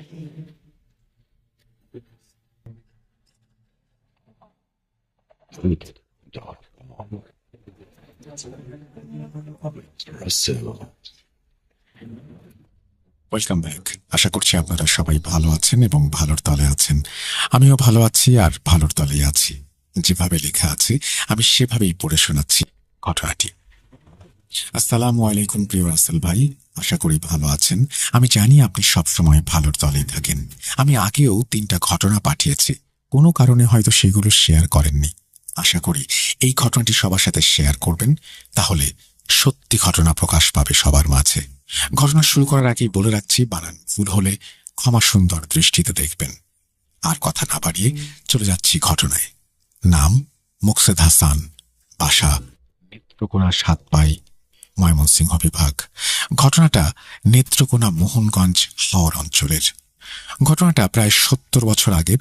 আমার নিকট একজন আত্মীয় তার কাছ থেকে শোনা। আমি তার ভাষাতেই ঘটনাটি বলছি। আমার বয়স তখন ২২ বছর। আমার বাবা খুবই অসুস্থ, ওনার ডায়রিয়া হয়েছিল। গ্রামের এক কবিরাজকে দেখিয়েছি এবং কবিরাজ বললেন যত তাড়াতাড়ি পারেন হাসপাতালে নিয়ে যান, কারণ তখনকার দিনে গ্রামের দিকে কোনো ভালো ডাক্তার ছিল না, আর শহর ২৫ কিলোমিটার দূরে। শহরে যেতে হবে নৌকায় করে। যোগাযোগের একমাত্র উপায় ছিল নদীপথ, হাওর অঞ্চল বলে কথা। বাবাকে নিয়ে যখন রওনা করি তখন বেলা ১২টা বাজে। প্রথমে আঁকা বাঁকা ছোট খাল পেরিয়ে বড় নদী এবং তার পারে শহর। শহরে পৌঁছাতে প্রায় সন্ধ্যা হয়ে গেছে। রাত ৯টার দিকে আমার বাবা মারা যায়। বাবার লাশটা নিয়ে আমি আবার বাড়ির দিকে রওনা দিই। বড় নদীটা যখন পার করে খালের দিকে নৌকা ঢুকাই তখন দেখতে পাই নৌকার চলছে না, কাঁটায় আটকে গেছে। তখন ভাটা চলছে, জোয়ার আসবে রাত ১২টার দিকে। তখনও অনেক সময় বাকি। আকাশে তেমন জ্যোৎস্নার আলো ছিল না। চারিদিকে জনমানব একটি স্থানে এসে নৌকাটার চলছে না। খালটার বাম পাশে একটু দূরে একটা পরিত্যক্ত শ্মশান, আর ডান পাশে গভীর জঙ্গল। জঙ্গলের পাশেই রয়েছে বিশাল এক বটগাছ, প্রায় দানবের মতো দাঁড়িয়ে। বটগাছের ডালে কিছু বাদুড় ঝুলে আছে। এতটাই নির্জন জায়গা যে কোনো শব্দ হলেই বুকের ভেতর কেমন যেন করে ওঠে। ভয়ে বাবার লাশটা স্পর্শ করে বাবার পাশেই বসে থাকি। শুধু অপেক্ষা করা ছাড়া আর কোনো উপায় নেই। একটা চাদর দিয়ে বাবার লাশটা ঢেকে দিয়েছি। যত রাত বাড়ছে ভয় তত তীব্র হতে থাকে। মনে হয় জঙ্গল থেকে কিছু একটা বেরিয়ে এসে আমাকে ধরবে। হঠাৎ নৌকাটা কেমন যেন একটু দুলে উঠল। মনে হলো আমার মৃত বাবা নড়ে উঠল। বাবার ঠান্ডা শরীর থেকে হাতটাকে সরিয়ে নেই। দোয়া যতটুকু পারি সবই পড়তে চেষ্টা করি, কিন্তু ভয়ে ঠিকমতো মুখ দিয়ে দোয়া বের হচ্ছিল না। ইচ্ছা করছিল চিৎকার করি বাঁচাও বাঁচাও বলো, কিন্তু আমি জানি আমার এই চিৎকারে কেউ আসবে না, কারো কানে এই শব্দ পৌঁছাবে না। না পারছি এখান থেকে যেতে, না পারছি থাকতে। নিজের মৃত বাবাকেও ভয় করছে। আনুমানিক রাত ১০টার দিকে একটা ছায়া দেখতে পেলাম। জঙ্গলের দিক থেকে বটগাছের আড়াল থেকে বেরিয়ে আমাদের নৌকার কাছে আসলো এবং আমাকে জিজ্ঞাসা করলো, তুমি কি ওই দিকে যাবে? লোকটি একটা চাদর গায়ে জড়িয়ে আছে, মুখটা চাদরে ঢাকা। লোকটি যেদিকে ইশারা করে দেখালো আমি আসলে ওই দিকেই যাচ্ছি। লোকটিকে বললাম, জোয়ার আসলে যাব। লোকটি নৌকায় উঠল এবং বাবার কাছে বসল, কিন্তু বাবার সম্পর্কে সে কিচ্ছু জিজ্ঞেস করল না। এক দৃষ্টিতে বাবার লাশটার দিকে চেয়েছিল।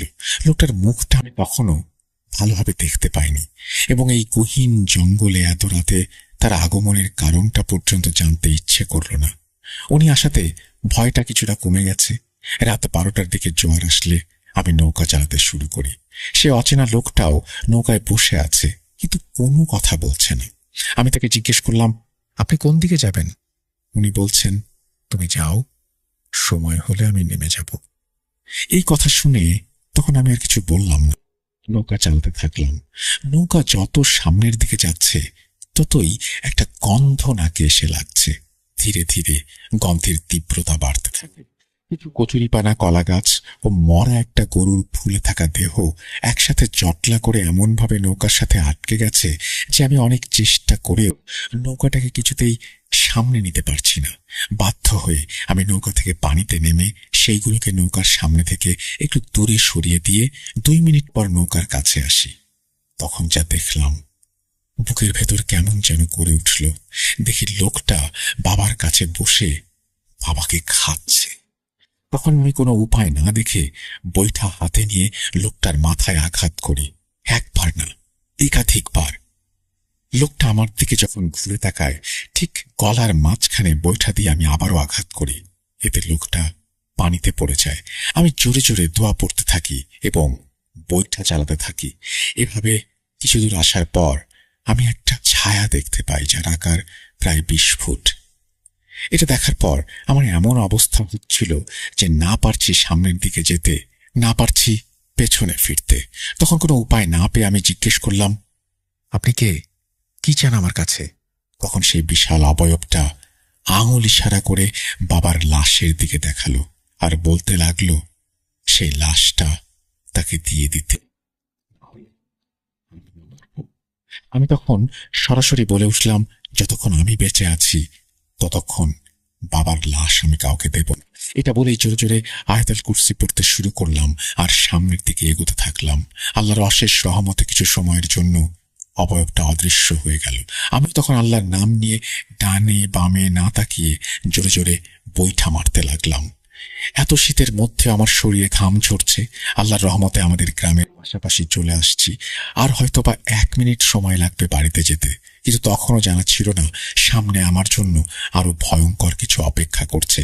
হঠাৎ করে আমি নৌকায় বাবার লাশের দিকে লক্ষ্য করে দেখি বাবার লাশটা পানির দিকে কিছু একটা টেনে নিয়ে যাচ্ছে, কিন্তু নৌকাতে আমি বা বাবার লাশ ছাড়া আর কেউ নেই। বুঝতে পারছি না কি হচ্ছে। এই দৃশ্য দেখে আমি পানিতে খুব জোরে জোরে বৈঠা দিয়ে আঘাত করতে থাকি এবং চিৎকার করতে থাকি।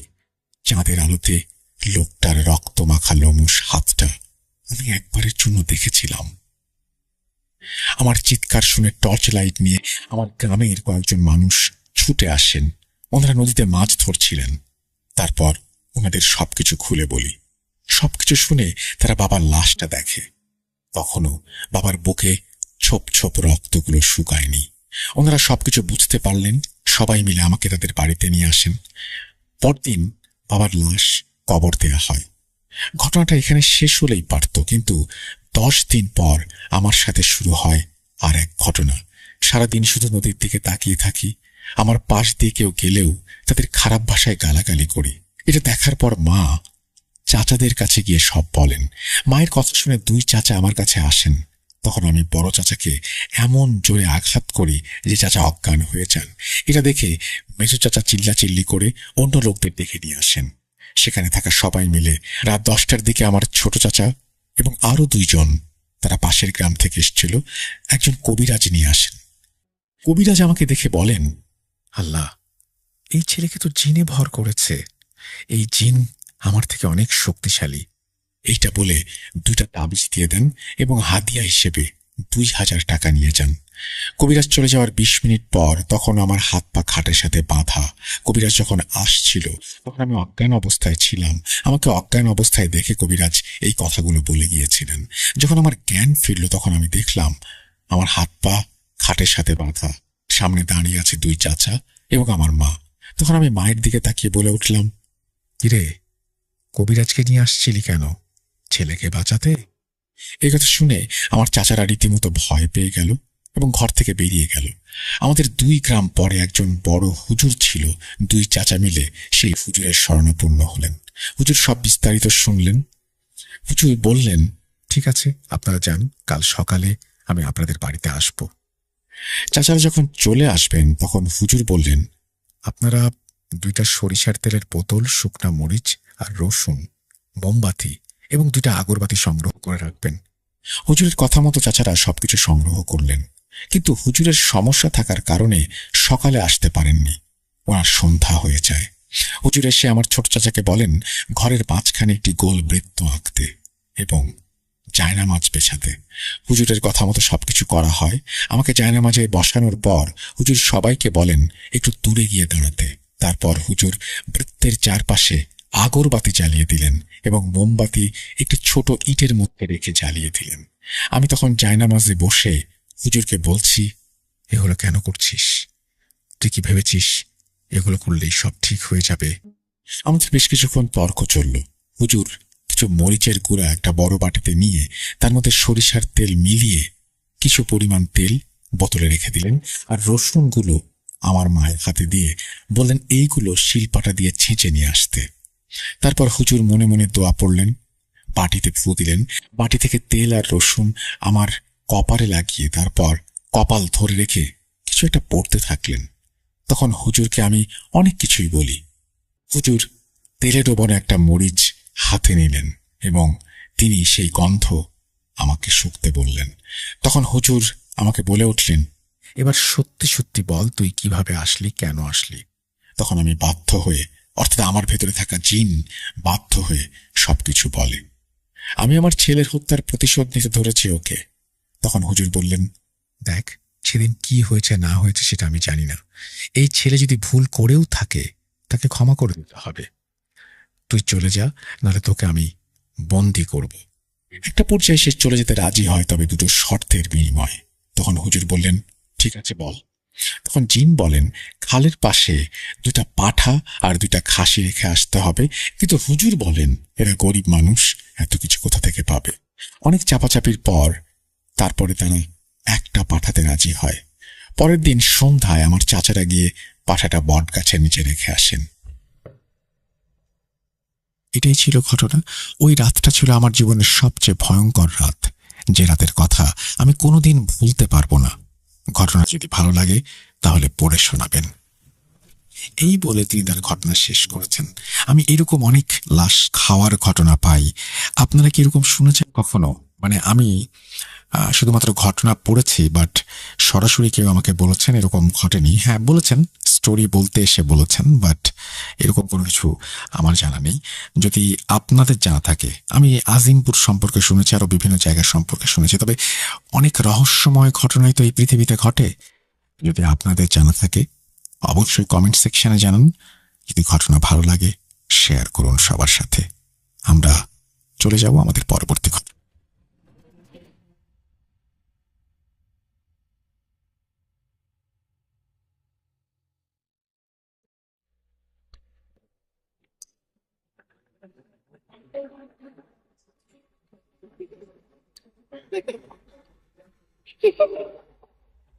লুকোচুরি খেলবি? লুকোচুরি তুমি লুকাও, আমি তোমাকে খুঁজে পাবো।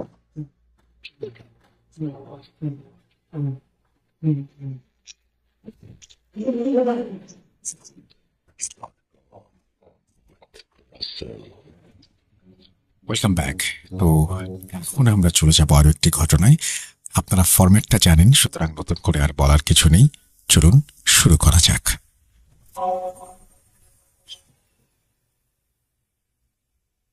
আসসালামু আলাইকুম রাসেল ভাইয়া, আশা করি ভালো আছেন।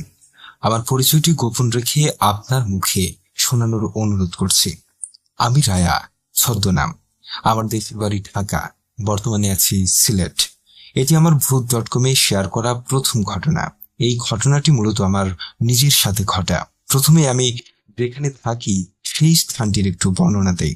জায়গাটি একটি কলোনি, অনেকগুলো বিল্ডিং একসাথে প্রায় 10 কিলোমিটারের উপরে জায়গা জুড়ে অবস্থিত। সরকারি কোয়ার্টার। আমার বাবা চাকরির জন্য এখানে আছি। পাহাড় কেটে বিল্ডিংগুলো তৈরি করার কারণে আশপাশে প্রচুর বন জঙ্গল আছে। সালটি 2020। এক বিল্ডিং থেকে অন্য বিল্ডিং এর বড় বাসায় আমরা সেখানে শিফট করব। বাসাটি এর আগে 3 বছর খালি ছিল। এরপরে বাসাটি আমরা পাই। বাসার একটু বর্ণনা দেই। বাসাটিতে ঢুকতেই একটি করিডোর, বড়। এরপর সারিবদ্ধ 3টি রুম। রুমগুলোর ডান পাশে বিশাল একটি বারান্দা, যা 3টি রুমের সাথে কানেক্টেড, এবং বাম পাশে ডাইনিং এবং কিচেন। বরাবর সোজা গেলে বড় করিডোর পার হয়ে আরেকটি বড় রুম। আমি থাকতাম 3টি রুমের মাঝের রুমে। 2020 সালের জুন মাসে বাসাটিতে উঠি, তখন কোনো সমস্যা হয়নি। 2020 করোনার সময় ছিল তখন। এরপর 2020-এর নভেম্বরে আমরা ঢাকা ঘুরতে যাই। সেবার অনেক প্রাচীন এবং পুরাতন স্থানে ঘুরতে গিয়েছিলাম। এটা কেন বলছি ঘটনার শেষে বুঝবেন। ঢাকা থেকে আসার পর সব ভালোই চলছিল। হঠাৎ 2021 ফেব্রুয়ারি মাসের ঘটনা। আপনারা কম বেশি সবাই জানেন, সিলেটে অন্যান্য অঞ্চলের তুলনায় বেশি শীত পড়ে। আমি তখন ক্লাস 10-এ পড়ি। আমার একটা অভ্যাস ছিল, রাতে পড়া শেষ করে রাত 2টা থেকে 3টা পর্যন্ত আমার বারান্দায় একটি দোলনা ছিল, সেখানে বসে বসে গান শুনতাম। বাসার সবাই 12টার মধ্যেই ঘুমিয়ে যেত। একদিন রাতে গান শোনা শেষ করে আমার রুমে যাব, কিন্তু রুমে আসার পর মনে পড়ল আমার হেডফোনটি দোতলার উপর রেখে এসেছি। হেডফোন আনতে যাওয়ার পর দেখি দোলনাটি দুলছে। আমি হাত দিয়ে ওটা থামিয়ে রুমে আসার সময় দেখি আবারও তোলা শুরু। কোনো বাতাস নেই, তাও এভাবে দুলছে। আমি একটু ভয় পেয়ে যাই এবং তাড়াতাড়ি রুমে চলে আসি। বলে রাখি, আমার রুমে দুটি দরজা, একটি দিয়ে বারান্দায় যায়, আরেকটি দিয়ে করিডোর ও ডাইনিং এর দিকে যায়। এর পরের দিন রাতে শুনতে পাই আমার করিডোর থেকে কেউ ফ্লোরে পানি ঢালার পর শলার ঝাড়ু দিয়ে ঝাড় দিলে যেই শব্দ হয়, সেরকম শব্দ অনেক জোরে। আমি ভয়ে করিডোরে না গিয়ে বারান্দা দিয়ে ঘুরে আমার ছোট ভাইয়ের রুমে যাই এবং তাকে সজাগ করে শব্দ শুনতে বলি। সেও শুনতে পায়। সেদিন রাতে কোনো রকমে আমরা ঘুমিয়ে যাই। পরদিন সকালে উঠে আম্মুকে সব খুলে বলি এবং আমরা থাকতাম দোতলায়। 3 তলার আঙ্কেলকে যখন এগুলোর ব্যাপারে জিজ্ঞাসা করি, উনি বলে ওনার ঘর থেকে এরকম সাউন্ড হয় না। পরদিন আম্মু ওই একই সাউন্ড পায় রাতে। সেদিন রাতে হয় আবার আরেক কাহিনী। আমি সবার শেষে রাতে ভাত খেয়ে রান্নাঘরের প্লেট ধুয়ে বাহিরে বেসিনে নিজের হাত ধুতে আসলাম। হাত ধুয়ে রুমে যাওয়ার সময় দেখি রান্নাঘরের কলটি জোরে ছাড়া। আমার সম্পূর্ণ মনে আছে আমি বন্ধ করেছিলাম কল। আবার কলটি বন্ধ করে রুমে আসব, তখন দেখি আবার চালু হয়ে গেছে। আমি ভয়ে কলটি বন্ধ করে রুমে এসে ঘুমিয়ে যাই। পরদিন আম্মুকে বলার পর আম্মু আমাকে দিয়ে অনেকগুলো কাগজে 3 কুল ও আয়াতুল কুরসি লিখে ঘরের বিভিন্ন জায়গায় লাগিয়ে দিতে বলে। আলহামদুলিল্লাহ, এরপর আর কোনো সমস্যা হয়নি। নতুন সমস্যা শুরু হয় 2022 সালে। সেই সময় আমি একটি ছেলের প্রেমে পড়ে যাই। আমাদের রিলেশনও হয়, কিন্তু কোনো এক কারণে আমাদের রিলেশনের 2 মাসের মাথায় ব্রেকআপ হয়ে যায়। খুব কাঁদতাম, সারা রাত জায়নামাজে বসে কাঁদতাম। হঠাৎ একদিন রাতে 2টা থেকে 3টা বাজে এভাবে নামাজে বসে কাঁদছিলাম। তখন হঠাৎ মনে হলো আমি একটি ঘোরের মধ্যে চলে গেলাম। আমার কানের কাছে কেউ এসে বলছে, তুই ওকে ছেড়ে দে, দেখবি সে নিজেই তোর কাছে আসবে। এটি কোনো জিন ছিল নাকি আমার কল্পনা, আমি বুঝতে পারছিলাম না। এরপর থেকে আমি যতবার রাতে কাঁদতাম, সে আমার কাছে আসতো। ঘরের সবাইও ধীরে ধীরে বুঝতে শুরু করেছিল যে ঘরে কেউ আছে। সে ঘরে আসলে ঘর গরম হয়ে থাকতো। আমার একটি বিড়াল আছে, তাও কিভাবে জানি সে আমার কাছে আসতে পারতো। ধীরে ধীরে ব্যাপারটা নিয়ে আমি বিরক্ত হতে শুরু করলাম। একদিন রাতে আমি আসতে না করে দিলাম। সে যাওয়ার সময় আমাকে বলে গিয়েছিল, আমি নামাজে বসে যখন মন থেকে তাকে ডাকবো সে আসবে, এর আগে আসবে না বলে চলে গেল। এরপর অনেক দিন পার হয়ে যায়। সাল 2023 জানুয়ারি মাস। একদিন সকালে ঘুম থেকে উঠে দেখি আমার শরীরে অনেক আঁচড়ের দাগ। মনে হচ্ছিল কেউ ইচ্ছে করে খামচেয়েছিল। এরকম প্রতিদিন হতে থাকে। হঠাৎ একদিন দেখি আমার বারান্দায় একটি নোংরা চেহারার কেউ বসে আছে গভীর রাতে। সে আমার দিকে প্রচন্ড রাগে তাকিয়েছিল, এই বুঝি মেরে ফেলবে। ধীরে ধীরে আমার দিকে আসতে শুরু করে। আমি নড়তে পারছিলাম না। এগুলো সহ্য করতে না পেরে রুমের মেঝেতেই অজ্ঞান হয়ে যাই। পরদিন ফজরের আজান শুনে জ্ঞান ফিরে। তখনও কাউকে কিছু জানায়নি। একদিন রাতে, তখন বাজে রাত 11টা। বলে রাখি, আমার বিল্ডিং এর সামনে একটা ছোট মাঠ আছে, মাঝখানে মাঠ, চারপাশে 4টি বিল্ডিং। আমি সেদিন রাতে আমার ড্রয়ারে কি যেন খুঁজছিলাম। হঠাৎ চোখ বন্ধ করলাম। চোখ খুলে দেখি আমি একা মাঠের মাঝে দাঁড়ানো। দৌড়ে বাসায় চলে যাই। ভিতর থেকে দরজা লাগানো। বেল দিয়ে ঘরে ঢুকি। আম্মু দরজা খুলে অবাক।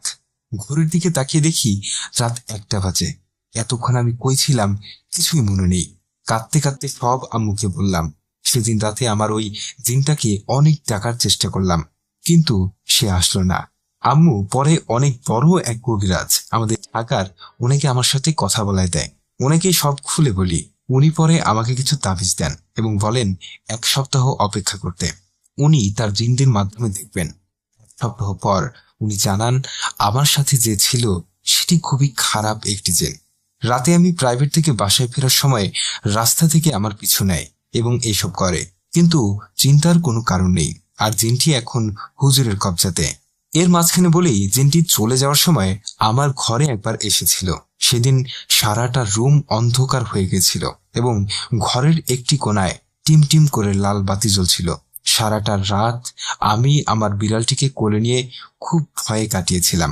আমার বিড়ালটিও মারাত্মক ভয় পেয়েছিল। এরপর আল্লাহর রহমতে আমার সাথে আর কিছুই হয়নি। সাল 2024। অনেকদিন পার হয়ে যায়। একদিন রাতে আমি একটি স্বপ্ন দেখি একটি যুবক, এত সুন্দর ছেলে আমি ভাষায় প্রকাশ করতে পারবো না। পৃথিবীতে এত সুন্দর কেউ আছে কিনা আমি জানি না। দেখলাম সে আর আমি, আমার বাবা বিল্ডিং বানাচ্ছে, সেখানে 10 তলার কাজ চলছে। আমরা দুজন সেখানে পা ঝুলিয়ে একসাথে বসে আছি। হঠাৎ একটি ধাক্কা লাগলো আর আমি সেখান থেকে পড়ে গেলাম নিচে। পড়ার পর দেখি বড় একটি হাতের উপর আমি পড়েছি। হাতটা ওই ছেলেটির। আমি দেখে অবাক হলাম আর তাকে জিজ্ঞাসা করলাম, তুমি মানুষ হতে পারো না, তুমি কে বলো? সে আমাকে শান্ত করে বলতে শুরু করলো তার বয়স 1600 বছর। সে, তার বাবা এবং তার মা ছোট একটি পরিবার ছিল। একদিন তার বাবা মদ খেয়ে তার মাকে অনেক মারে। সে তার মাকে বাঁচাতে গিয়ে তার বাবাকে অনেক গালাগালি করে। তার বাবা খেপে গিয়ে 4টা বড় পেরেক দিয়ে তার মাথা ঠুকিয়ে দেয় এবং সে মারা যায়। তারপর সে তার মাথার পেরেকের দাগগুলো আমাকে দেখালো। আমি তাকে জিজ্ঞাসা করলাম, তুমি আমার সাথে কেন? সে বলল, আমি যখন ঢাকায় পানামনগর ঘুরতে যাই তখন একা দোতলা একটি ধ্বংস বাড়িতে উঠি। সেখান থেকেই সে আমাকে পায় এবং আমাকে দেখেই তার ভালো লেগে যায়। এরপর থেকে স্বপ্নের মধ্যে আমি তার সাথে থাকতে শুরু করি। আমি ছাড়া আর কেউ তাকে দেখতে পেত না, তাই সবাই আমাকে পাগল মনে করতে শুরু করে। একদিন বাবা আমাকে একটি ঘরে ডেকে নেয়। সেখানে আমার পরিবার, আত্মীয় সবাই ছিল। ঘরটি ছিল থাই গ্লাসের। তারা একটি মানসিক ডাক্তার নিয়ে এসেছিল আমাকে নিয়ে যাওয়ার জন্য। আমি আমার জিন বন্ধুকে বলেছিলাম, তুমি সবার সামনে আসো, না হলে কেউ আমাকে বিশ্বাস করবে না। আর কাঁদছিলাম। সে আসছিল না। যখন তারা আমাকে নিয়ে যাবে তখন ঘরের সব দরজা বন্ধ হয়ে যায় আর এত জোরে আওয়াজ হয় যে সব গ্লাসগুলো ফেটে যায়। আমি দেখলাম আমার জিনটি রাগে এসব করছে আর স্বপ্নটি ভেঙে যায়। পরদিন রাতে তাহাজ্জুদের নামাজ পড়ছিলাম। তখন বাস্তবে ওই জিনটি আমার কানের কাছে এসে বলে, তুই যে স্বপ্নটি দেখেছিলি সেটা ছিলাম এবং স্বপ্নে যেই কথাগুলো বলেছিলি সেগুলো সত্যি। সে আমার কাছে ক্ষমা চাইতে আসে এবং বলে, তুই যখন খারাপ জিনটির খপ্পরে পড়েছিলি আমি এসেছিলাম তোকে বাঁচাতে, কিন্তু সে আমার থেকে অনেক শক্তিশালী ছিল, তাই আমি পারিনি। আমাকে ক্ষমা করে দিস। এবং এটিও জানতে পেরেছি আমার সাথে 2021 সালে যেগুলো হয়েছিল সেগুলো সেই করত। সে বলতো, আমি তোকে দূর থেকে দেখি এবং তোর ভালো চাই, আর কখনো দরকার হলে ডাক দিস, চলে আসবো। এই বলে সে চলে যায়। আমার ঘটনাটি এই পর্যন্তই। অনেক বড় ঘটনা হয়ে গেল। প্রথমবার লিখছি, ভুল হলে ক্ষমা সুন্দর দৃষ্টিতে দেখবেন। এটি একটি বাস্তব ঘটনা। ভালো লাগলে পড়ে শোনাবেন। আসসালামু আলাইকুম।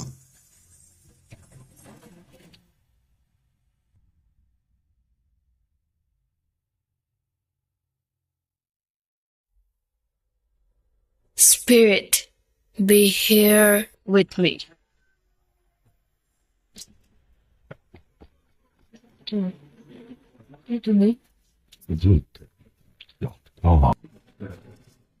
The fear returns. Like fellow.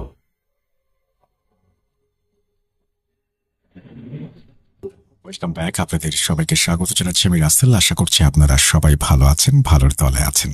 তো কেমন লাগলো জুবাইরের ঘটনা? যদি ভালো লাগে তাহলে অবশ্যই আমাদের জানাবেন। আসলে আমার কাছে মনে হয়েছে যে অডিও ক্লিপের চাইতে, যেহেতু অডিও ক্লিপ নিয়ে আপনাদের অনেক সমস্যা, সুতরাং একটা নতুন কিছু করি এবং এটা হয়তো একটু বেটার হবে। তো যাই হোক, আপনাদের ফিডব্যাক জানতে চাই, কমেন্ট সেকশনে অবশ্যই জানাবেন। আমরা চলে যাচ্ছি আমাদের পরবর্তী ঘটনায়। এই ঘটনাটি পড়েছেন সুমন। আসসালামু আলাইকুম রাসেল ভাই ও প্রিয় শ্রোতা বন্ধুরা, আশা করি সবাই ভালো আছেন এবং সুস্থ আছেন। আমি মোহাম্মদ রাসেল আহমেদ বলছি বরিশাল জেলার কোনো একটা প্রত্যন্ত অঞ্চল থেকে। আজকে আমি যে ঘটনাটা আপনাদের সাথে শেয়ার করব সেই ঘটনাটা আমার এবং আমার পরিবারের সাথে ঘটে যাওয়া একটি ভয়ানক সত্য ভৌতিক ঘটনা। এটা আমার ভূত.কমে পাঠানো প্রথম ঘটনা, তাই মনে প্রাণে চাইব ঘটনাটা যদি সিলেক্ট করা হয় তাহলে রাসেল ভাই নিজের কণ্ঠে ঘটনাটি ভূত.কমের শ্রোতা বন্ধুদের পড়ে শোনাবেন। তাহলে চলুন সরাসরি চলে যাই ঘটনায়।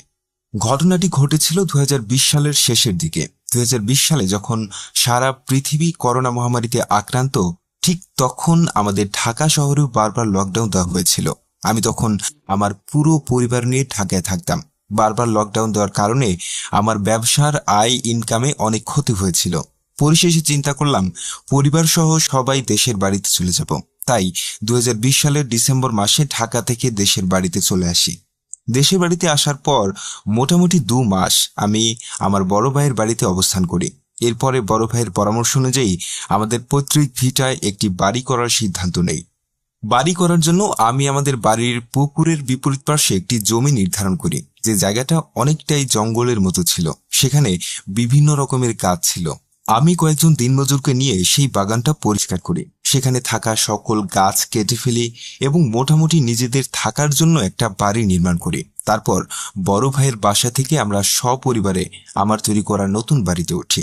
নতুন বাড়িতে ওঠার পর কয়েক মাস কোনো রকম সমস্যা হয়নি, তবে মাথার মধ্যে অনেক চিন্তা ঘুরপাক খাচ্ছে।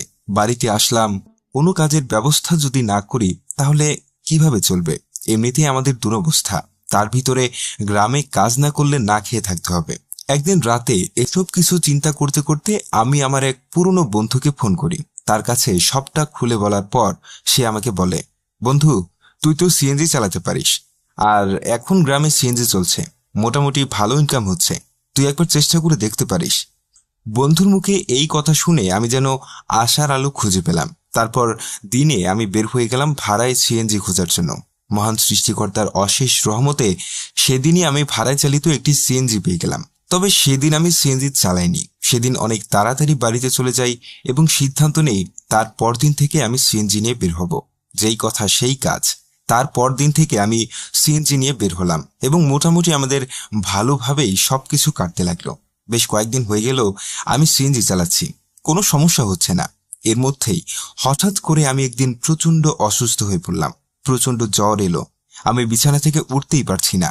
আমার স্ত্রী, ছেলে, মেয়ে তারা আমার পরিচর্যা করছে, তবে জ্বর যেন আমার কিছুতেই কমছে না। এভাবে 3-4 দিন কেটে গেল। 3-4 দিন কাটার পরে নিজেকে একটু সুস্থ বোধ হলো আমার। ভাবলাম কালকে সকালে আবার সিএনজি নিয়ে বের হব। যথারীতি খুব সকালবেলা ঘুম থেকে উঠে ফজরের নামাজ পড়ে আমি সিএনজি নিয়ে বের হলাম। তবে দুঃখের বিষয়, সেদিন সারাদিনই আমি কোনো রকম ভাড়া বনিবনা করে যাত্রী উঠাতে পারলাম না। মনটা অনেক খারাপ ছিল। দুপুরবেলা বাড়িতে চলে আসলাম। তারপর খাওয়া দাওয়া করে কিছুক্ষণ রেস্ট নিলাম। বিকেল 4টার দিকে আমি আবার সিএনজি নিয়ে বের হলাম। তবে খারাপ খবর হলো, তখন আমি কোনো যাত্রী পেলাম না। এভাবে সময় চলে গেল। রাত তখন 9টা বাজে। চিন্তা করলাম বাসায় চলে যাই। তখনই আমার সিএনজি দেখে কোনো একটা লোক আমার পিছন থেকে ডাক দেয়। আমি দাঁড়ালাম। সে বলল, মামা যাবেন? আমি বললাম, কোথায় যাবেন মামা? তিনি বললেন, খাইলাজুরি বাজারে। খাইলাজুরি বাজার আমাদের উপজেলার রেখে অন্য একটি উপজেলার ভিতরে পড়েছে, তবে আমার বাড়ির কাছাকাছি, তাই আমি যাত্রীটা নিতে রাজি হয়ে যাই। আমি তাকে বলি, মামা যাব। সবকিছু ঠিক করে ভাড়ার দরদাম করে আমি ওই ব্যক্তিকে এবং তার স্ত্রীকে নিয়ে রওনা দিলাম খাইলাজুরি বাজারের দিকে। বাজারটা আমাদের উপজেলা থেকে মোটামুটি অনেকটা দূরে। সিএনজি চালিয়ে যেতে প্রায় 1.5 ঘন্টা সময় লাগবে। যেহেতু শীতের দিন, সেহেতু আমি একটু ধীরে ধীরে সিএনজি চালিয়ে রওনা দিলাম। তবে যাওয়ার সময় আমার কোনো অসুবিধা হলো না। একেবারে নির্দ্বিধায় নির্বিঘ্নে পৌঁছে গেলাম খাইলাজুরি বাজারে। সেখানে গিয়ে আমি যাত্রী নামালাম। তখন প্রায় রাত 11টা। আর রাত 11টা বলতে গ্রামে ঠিক কতটা রাত এটা বলে বোঝানো যাবে না। তার উপরে আবার শীতের দিন। আমি সেখানে যাত্রী নামিয়ে ভাড়াটা নিয়ে আবার রওনা দিলাম নিজের গ্রামের উদ্দেশ্যে। খাইলাজুরি বাজার থেকে আমার বাড়িতে আসতে মোটামুটি 1.5 ঘন্টা সময় লাগবে। আর এই পথে রয়েছে একটি পুরনো শ্মশান। সেই শ্মশানটিকে মানুষ ভয়ানক জায়গা বলে আখ্যা দিয়েছে। দিনের বেলা এখানে কিছু লোক আসা যাওয়া করলেও রাতে একেবারেই এই জায়গাটা জনমানুষ শূন্য থাকে।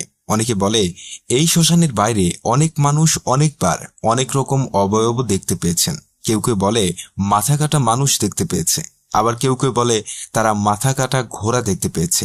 তবে এই সব কিছু আমার মনের ভিতর একেবারেই আসেনি। আমি মনের আনন্দে গুনগুন করে গান গাইতে গাইতে বাড়ির দিকে রওনা হলাম। তবে যখনই আমি শ্মশানের সামনে এলাম, তখনই আমার সাথে ঘটলো এক অদ্ভুত ঘটনা। আমার মনে হলো আমার সিএনজির সামনে একটা অনেক বড় বিড়াল দৌড়াচ্ছে। চেহারা দেখে সেটা বিড়াল মনে হলেও সেই পশুটির বাহ্যিক রূপ দেখে মনে হয় সেটা কোনো ভয়ঙ্কর হিংস্র প্রাণী, যেমন হায়নার মতো। আমি অনেকবার সিএনজির হর্ন বাজানোর পরও পশুটি আমার গাড়ির সামনে থেকে সরছে না। আমি ভাবলাম, আচ্ছা ঠিক আছে, ও আগে চলে যাক। আমি সিএনজির গতি অনেকটা কমিয়ে দিলাম। তবে যেই না আমি সিএনজির গতি কমিয়ে দিলাম, ঠিক তখনই দেখলাম প্রাণীটিও খুব ধীরে ধীরে দৌড়াচ্ছে। আমি আবার সিএনজির গতি বাড়িয়ে দিলাম। এবার দেখি প্রাণীটি আরো জোরে জোরে দৌড়াচ্ছে। আমি কিছু বুঝতে পারছিলাম না। একটা সময় প্রচন্ড বিরক্ত হয়ে আমি সিএনজির গতি অনেক বাড়িয়ে দিই। পরক্ষণে আমার মনে হলো ওই প্রাণীটি আমার সিএনজির নিচে পিষ্ট হয়ে গেছে। সিএনজিটাও অনেক জোরে ঝাঁকানি লাগলো। মনটা কেমন যেন সায় দিল না। একটু সামনে এগিয়েই আমি সিএনজিটাকে দাঁড় করে দিলাম। একেবারে শ্মশানের সামনেই তড়িঘড়ি করে সিএনজি থেকে বের হলাম এবং দৌড়ে পিছনে গেলাম। মোবাইলের ফ্ল্যাশ লাইট জ্বালিয়ে আমি মৃত প্রাণীটাকে খুঁজতে লাগলাম, তবে সেখানে কোনো মৃত প্রাণী ছিল না, এমনকি রাস্তায় কোনো রক্তের দাগও ছিল না। এটা দেখে আমার প্রচন্ড ভয় হচ্ছিল। চারপাশের বাতাস কেমন যেন গরম হয়ে গেছে। খুব অস্বস্তি বোধ করছিলাম, কি করব বুঝতে পারছিলাম না। তাড়াতাড়ি দৌড়ে আবার সিএনজির সামনে আসলাম।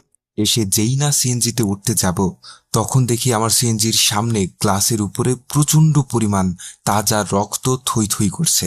এছাড়া আমার সিএনজির লুকিং গ্লাসেও অনেক রক্ত লেগে আছে। এটা দেখে আমার হাড় হিম হয়ে এলো।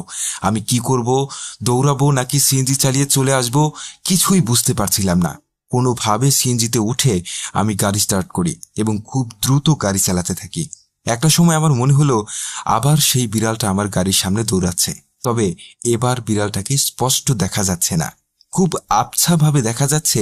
কিন্তু এই না বিড়ালটা আমার গাড়ির নিচে পিষ্ট হলো, তাহলে এই বিড়ালটা আবার কি করে আসলো? এটা চিন্তা করতে আমি যেই না গাড়ির লুকিং গ্লাসে আমার চোখ দিলাম, তখন দেখতে পেলাম আমার গাড়ির পিছনে কোনো একটা মেয়ে দৌড়াচ্ছে। পরনে তার সাদা রঙের সালোয়ার কামিজ, মাথার চুলগুলো খোলা। সে যেন আমার কাছে সাহায্য চাইছে, বারবার পিছন থেকে আমাকে ডাকছে। তাকে দেখে আমার ভিতরে অনেক সহানুভূতি কাজ করলো। আমি সিএনজিটাকে দাঁড় করালাম এবং গাড়ি থেকে না নেমে 2 মিনিট গাড়িতে বসে অপেক্ষা করলাম, যাতে সেই মেয়েটি দৌড়াতে দৌড়াতে আমার কাছে আসতে পারে। তবে ততক্ষণও মেয়েটি সেখানে এসে পৌঁছালো না। বিষয়টা খুব চিন্তার মনে হলো। ভাবলাম, মেয়েটির সাথে ওই বিড়ালটি আবার কোনো কিছু করলো না তো? এটা ভেবে আমি গাড়ি থেকে বের হলাম এবং মোবাইলের ফ্ল্যাশ লাইট জ্বালালাম। পেছনে এগিয়ে গিয়ে আমি মেয়েটিকে খুঁজতে লাগলাম, তবে মেয়েটি কোথাও ছিল না। তারপরে যেই না আমি পিছনে ঘুরে সিএনজির দিকে যেতে শুরু করলাম, তখনই আমি দেখলাম সেই মেয়েটি আমার সিএনজির উপরে দাঁড়িয়ে রয়েছে।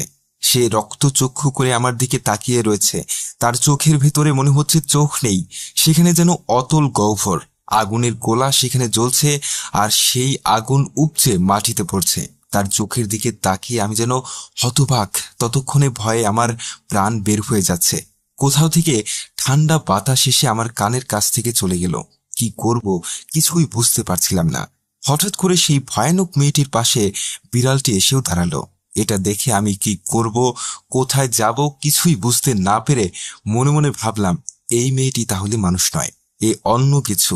বারবার কোরআনের আয়াত পাঠ করার চেষ্টা করলাম, কিন্তু সেদিন যেন কোনো কিছুই আমার মনে আসছিল না। অনেক কষ্ট করে আয়াতুল কুরসি পড়তে শুরু করলাম, কিন্তু আমি পড়তে পারছিলাম না। কে যেন আমার মুখ বন্ধ করে দিচ্ছিল। মনে হচ্ছিল আমার মুখ কেউ সেলাই করে দিয়েছে। মনে মনে ভাবছি দৌড় দেব, কিন্তু দৌড় দিতে পারছিলাম না। কেউ হয়তো আমার পা দুটোকে মাটির সাথে আটকে দিয়েছে। আমি শুধু দাঁড়িয়ে দাঁড়িয়ে দেখছি, আর আমার সামনে দাঁড়ানো 2টি অবয়ব আমার দিকে তাকিয়ে তাকিয়ে ভয়ানক দৃষ্টিতে হেসে চলেছে। অনেকক্ষণ এরকম লুকোচুরি খেলার পর সেই অবয়ব যে আমাকে লক্ষ্য করে বলে ওঠে, কিরে কোথায় পালাবি, আজকে তোকে শেষ করে ফেলবো। আমাদের জায়গা দখল করেছিস, তোর এত বড় সাহস, তুই আজ বাঁচবি না, তুই মরবি, তুই মরবি। এই কথা শুনে আমার হৃৎপিণ্ড যেন কেঁপে উঠল। কোনো মতে আল্লাহর নাম নিয়ে সাহস সঞ্চার করে এক দৌড় দিলাম। দৌড়াতে দৌড়াতে আমি কোথায় যে যাচ্ছি নিজেই কিছু বুঝতে পারছি না। শুধু মনে হচ্ছিল বাঁচতে হলে দৌড়াতে হবে। ততক্ষণে আমার পিছনে ভয়ানক ঘূর্ণিঝড় শুরু হয়ে গেছে। মনে হচ্ছে কোনো এক ভয়ানক বস্তু আমার পিছনে দৌড়াতে দৌড়াতে আসছে, আর সে আমার পথে গাছপালা, বাড়ি ঘর যা পাচ্ছিল সবকিছু ভেঙে চুরে চুরমার করে দিচ্ছিল। আমি একবারের জন্য পিছনে ফিরে তাকালাম না, শুধু আল্লাহর নাম করছি আর দৌড়াচ্ছি। কতক্ষণ দৌড়িয়েছি নিজেও জানি না। পাগলের মতো দৌড়াতে দৌড়াতে একটা সময় একটা মাঠের মধ্যে এসে আমি মুখ থুবড়ে পড়ে যাই। সেখান থেকে উঠে সামনের দিকে তাকাতে দেখি দূরে একটা বাজারের মতো, সেখানে অনেকগুলো দোকানের লাইটের আলো জ্বলছে।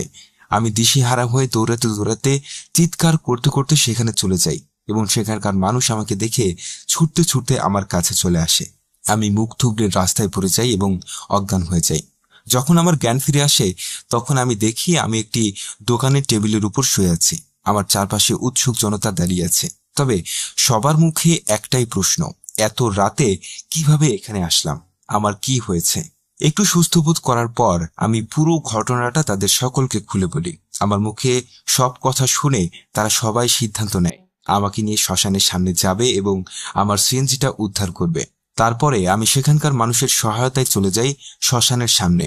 সেখানে গিয়ে আমরা যা দেখি সেটা দেখার জন্য মোটেও প্রস্তুত ছিলাম না। সেখানে গিয়ে দেখি আমার সিএনজিটা একেবারে আগুনে পুড়ে ঝলসে গেছে। কেউ মনে হচ্ছে আমার উপরে রাগ দেখিয়ে আমার সিএনজিটাকে জ্বালিয়ে দিয়েছে। ক্ষত বিক্ষত সিএনজিটা রাস্তার পাশে পড়ে আছে, দুমড়ে মুচড়ে গেছে।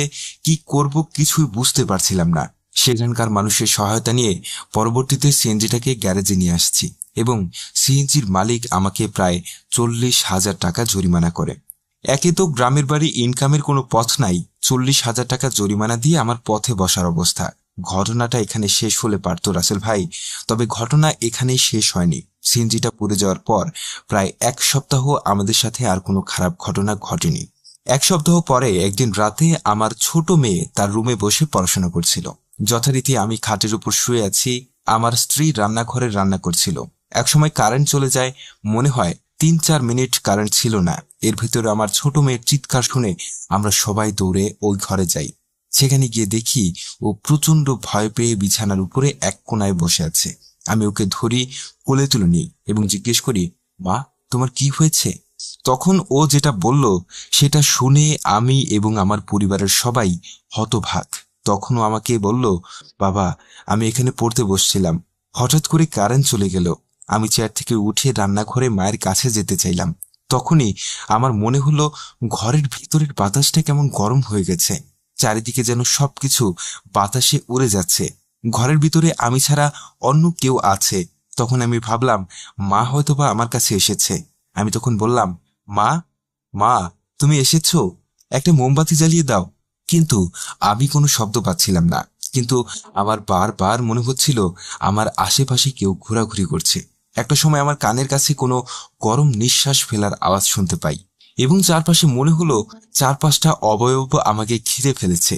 কেউ একজন এসে আমার কানের কাছে বলল, এখান থেকে চলে যা, না হলে সবাই মরবি, কেউ বাঁচবে না, কাউকে বাঁচতে দেব না, এটা আমাদের জায়গা। এই কথা বলে এসে চলে যায়। আমি প্রচন্ড ভয় পেয়ে যাই আর তার সাথে সাথে কারেন্ট চলে আসে। কারেন্ট আসার সাথে সাথে টেবিলের উপরে আমার খাতার দিকে নজর যায়। সেখানে আমি দেখি কেউ রক্ত দিয়ে লিখে দিয়েছে, তোরা এখান থেকে চলে যা, না হলে সবাই মরবে। এটা দেখে নিজেকে ঠিক রাখতে পারিনি বাবা। আমি প্রচন্ড জোরে চিৎকার করি আর তারপরে তোমরা সবাই আমার ঘরে চলে আসো। মেয়ের মুখে এই কথা শুনে আমরা সবাই যেন প্রচন্ড ভয় পেয়ে গেলাম। আমি আমার মেয়ের খাতা চেক করলাম, সত্যি সেখানে রক্ত দিয়ে লেখা আছে, তোরা এখান থেকে চলে যা, না হলে সবাই মরবি। সবকিছু যেন আমাকে প্রচন্ড চিন্তায় ফেলে দিল। কি করব কিছুই বুঝতে পারছিলাম না। এরপরে সব ঘটনা আমি আমার বড় ভাইকে জানাই এবং বড় ভাই বলে আমাদের গ্রামের মসজিদের হুজুরের সাথে সবকিছু নিয়ে আলোচনা করতে। সেদিন বিকালেই আমি আসরের নামাজ আদায় করে মসজিদে হুজুরের সাথে দেখা করি এবং হুজুরকে সব ঘটনা খুলে বলি। হুজুর আমাকে আশ্বস্ত করেন তিনি আমার বিষয়টা দেখবেন। তিনি আমাকে শুক্রবার দিন দুপুরে জোহরের নামাজের পর তার সাথে যোগাযোগ করতে বলেন। আমি বাসায় চলে আসি। আমার স্ত্রী সেদিন পিঠা তৈরি করছিল। আমরা সবাই এক রুমে ছিলাম, কারণ আমরা সিদ্ধান্ত নিয়েছিলাম শুক্রবার পর্যন্ত সবাই একসাথে এক রুমে ঘুমাবো। আমার স্ত্রী পিঠা তৈরি করা শেষ, আমরা সবাই পিঠা খেলাম। এরপরে রাতের খাওয়া দাওয়া শেষ করে ঘুমাতে যাব। রাত তখন আনুমানিক 10টা বাজে। তখন আমি এবং আমার 2 মেয়ে বিছানায় শুয়ে পড়েছি। আমার স্ত্রী তখন আমাকে বলল, শোনো আমি পুকুর থেকে থালা বাসন ধুয়ে নিয়ে আসছি, তোমরা শুয়ে পড়ো, আমি এসে দরজা বন্ধ করে শুয়ে পড়বো। এই কথা বলে আমার স্ত্রী থালা বাসন নিয়ে পুকুরে চলে যায় এবং আমি আর আমার 2 মেয়ে বিছানায় শুয়ে শুয়ে গল্প করছি।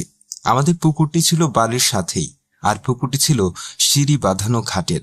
আমার স্ত্রী থালা বাসন নিয়ে পুকুরের ঘাটে বসে সেগুলো পরিষ্কার করে পানিতে ধোয়া শুরু করলো। একটা সময় তার হাত থেকে একটি প্লেট পানিতে পড়ে গেল।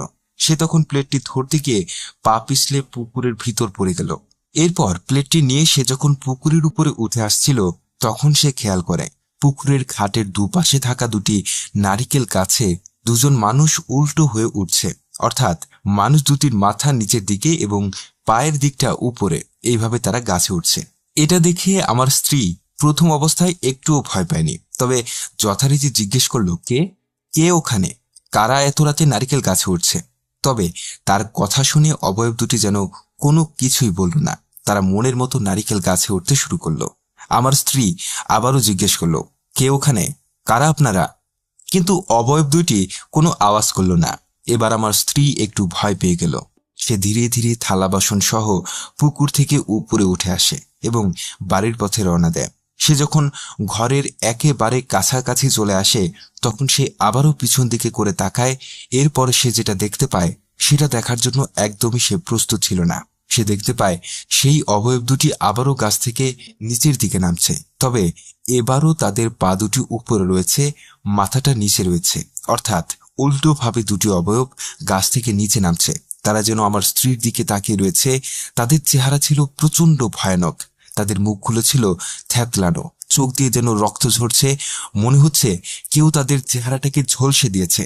তাদের মুখ থেকে লালা ঝরছিল, আর তার সাথে সাথে চেহারা থেকে পচা গলা মাংস খসে খসে মাটিতে পড়ছিল। এটা দেখে আমার স্ত্রী নিজেকে স্বাভাবিক রাখতে পারে নাই। সে বাড়ির দিকে জোরে দৌড় দেয় এবং একটা সময় সে মাটিতে পড়ে যায় এবং চিৎকার করে। আমরা তার চিৎকার এবং থালা বাসন পড়ে যাওয়ার শব্দ শুনে দ্রুত বাসা থেকে বের হই এবং দেখি আমার স্ত্রী একেবারে বাড়ির দরজার সামনে অজ্ঞান হয়ে পড়ে আছে। তারপরে ধরাধরি করে তাকে ঘরের ভিতরে নিয়ে যাই। প্রায় ঘন্টাখানেক পরে তার জ্ঞান ফিরে এবং তার কাছে জিজ্ঞেস করলে সে পুরো ঘটনাটি আমাদের খুলে বলে। আর এই ঘটনা শোনার পর আমি এবং আমার পরিবারের সবাই আরো ভয় পেয়ে যাই। কি করব কিছুই বুঝতে না পেরে আমি সিদ্ধান্ত নেই যত দ্রুত সম্ভব হুজুরের সাথে যোগাযোগ করব। সেই রাতে আমাদের কারোর চোখে আর ঘুম আসলো না। নির্ঘুম ভাবে কোনো মতে রাতটা পার করলাম। সকাল হতে না হতেই আমি হুজুরকে আবার ফোন করলাম। হুজুর আমার কথা শুনে আমাকে বললেন, আপনি আজকে জোহরের নামাজের পরে আমার বাড়িতে আসেন। হুজুরের কথা মতো জোহরের নামাজ পড়ে আমি আমার পরিবারের সবাই হুজুরের বাড়িতে চলে যাই। সেখানে গিয়ে হুজুরকে এই কয়েকদিনে যা যা ঘটেছে সবকিছু বুঝিয়ে বলি। হুজুর আমার কথা শুনে বলেন, দেখুন আপনারা সবাই বাহিরে বসুন, আমি আমার বন্ধু জিনদের সাথে কথা বলি, এরপরে আল্লাহর রহমতে আপনাদের সমস্যার সমাধান করতে পারবো। হুজুরের কথা মতো আমরা বাহিরে বসে থাকি এবং হুজুর রুমের ভেতরে চলে যান। তার প্রায় 10 মিনিট পরে হুজুরের রুম থেকে আমরা কথোপকথনের আওয়াজ শুনতে পাই। মূলত হুজুর তার বন্ধু জিনদের সাথে কথা বলছে। এভাবে কেটে যায় প্রায় 30 মিনিট। এরপরই হুজুরের রুমে ঝড় উঠতে শুরু করে। মনে হচ্ছে প্রচন্ড বাতাসে হুজুরের বাড়ি লন্ড ভন্ড হয়ে যাচ্ছে। হুজুরের রুম থেকে প্রচন্ড ধস্তাধস্তির শব্দ আসছিল। আমরা বুঝতে পারছিলাম না ভিতরে কি হচ্ছে। বারবার হুজুরের গলার আওয়াজ শুনতে পাচ্ছিলাম। হুজুর কারোর সাথে প্রচন্ড আওয়াজ করে তর্ক করছিল। চারদিকে থমথমে অবস্থা। ভয়ে ভীত হয়ে আমরা চারজন একে অপরের সাথে জড়াজড়ি করে হুজুরের বাড়ির বারান্দায় বসে আছি। প্রায় 40 মিনিট পরে হুজুরের ঘরের ভিতর সব শব্দ বন্ধ হয়ে যায়। একেবারে সবকিছু স্বাভাবিক হয়ে যায়। আমরাও হাত ছেড়ে বাঁচি। হুজুর রুম থেকে বের হন এবং বের হয়ে আমাদের যা বলে সেটা শুনে আমরা একেবারেই হতবাক হয়ে যাই।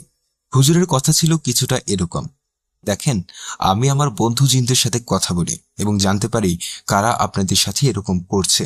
এরপর আমার বন্ধু জিনেরা আমাকে বলে, 2টা শয়তান জিন আপনাদের উপর সব সময় লক্ষ্য রাখছে। তারা বারবার আপনাদের ভয় দেখাতে চেষ্টা করছে এবং আপনাদেরকে আপনাদের বাড়ি থেকে উৎপাত করার চেষ্টা করছে। কিন্তু কেন আপনাদেরকে আপনার বাড়ি থেকে তাড়ানোর চেষ্টা করছে সেটা কিছুতেই আমার বন্ধু জিনেরা আমাকে বলতে পারছিল না। তাই আমি রুকিয়ার মাধ্যমে এবং আমার বন্ধু জিনদের সহায়তায় সেই 2 জিনকে আমার সামনে হাজির করতে বাধ্য করি। তারা আমার সাথে অনেক তর্ক বিতর্ক করে এবং একটা সময় আমি তাদের জিজ্ঞাসা করি, তোমরা কেন এই পরিবারটিকে শান্তিতে থাকতে দিচ্ছ না, তাদের ক্ষতি করার চেষ্টা করছো? তখন ওই শয়তান জিন দুটি আমাকে বলে, আপনারা যেখানে ঘর তুলেছেন সেখানে পুরনো 2টি তেঁতুল গাছ ছিল। সেই 2টি তেঁতুল গাছে ওই শয়তান জিন দুটি প্রায় 100 বছর ধরে বসবাস করছিল।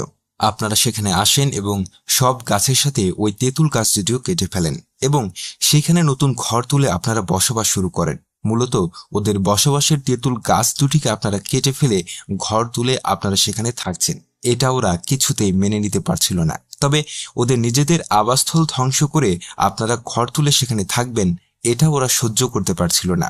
তাই ওরা বিভিন্নভাবে আপনাদেরকে ভয় দেখিয়ে ওই বাড়ি থেকে তাড়াতে চাইছে। তারপরেও আমি তাদেরকে বলি, তোমরা ওখান থেকে চলে যাও, এই পরিবারটিকে ভালোভাবে থাকতে দাও। তখন ওই শয়তান জিন দুইটি আমাকে অনুরোধ করে বলে, হুজুর, আমরা আপনাকে শ্রদ্ধা করি, তবে আমাদের পক্ষে এই বাড়ি ছেড়ে যাওয়া একেবারেই অসম্ভব, কারণ আমরা অনেকদিন যাবৎ এখানে বসবাস করছি। তার চাইতে ওরা যদি ওদের ঘরটা সরিয়ে নেয় এবং ঠিক আগের জায়গায় দুটি তেঁতুল গাছ লাগিয়ে দেয়, আমরা সেখানেই থাকবো। তবে আমরা কথা দিচ্ছি, ওদের কোনো ক্ষতি আমরা কোনো দিন করবো না। যদি ওরা আমাদের থাকার জায়গা নিয়ে কোনো রকম সমস্যা না করে, তাহলে আমরাও কোনোদিন ওদের কোনো রকম ক্ষতি করব না। আমরা আপনাকে কথা দিচ্ছি। এই কথা বলে হুজুর কিছুটা থেমে যায় এবং পরবর্তীতে আবারও বলতে শুরু করে, দেখেন ভাই, ওরা কথা দিয়েছে ওরা আপনাদের আর কোনো ক্ষতি করবে না, তাই আপনাদের জন্য এটাই ভালো হবে, আপনারা ঘরটা ওখান থেকে একটু সরিয়ে নিন এবং আগের জায়গায় আবারও দুটি তেঁতুল গাছ রোপণ করুন। ওরা কখনোই আপনাদের আর কোনো ক্ষতি করবে না।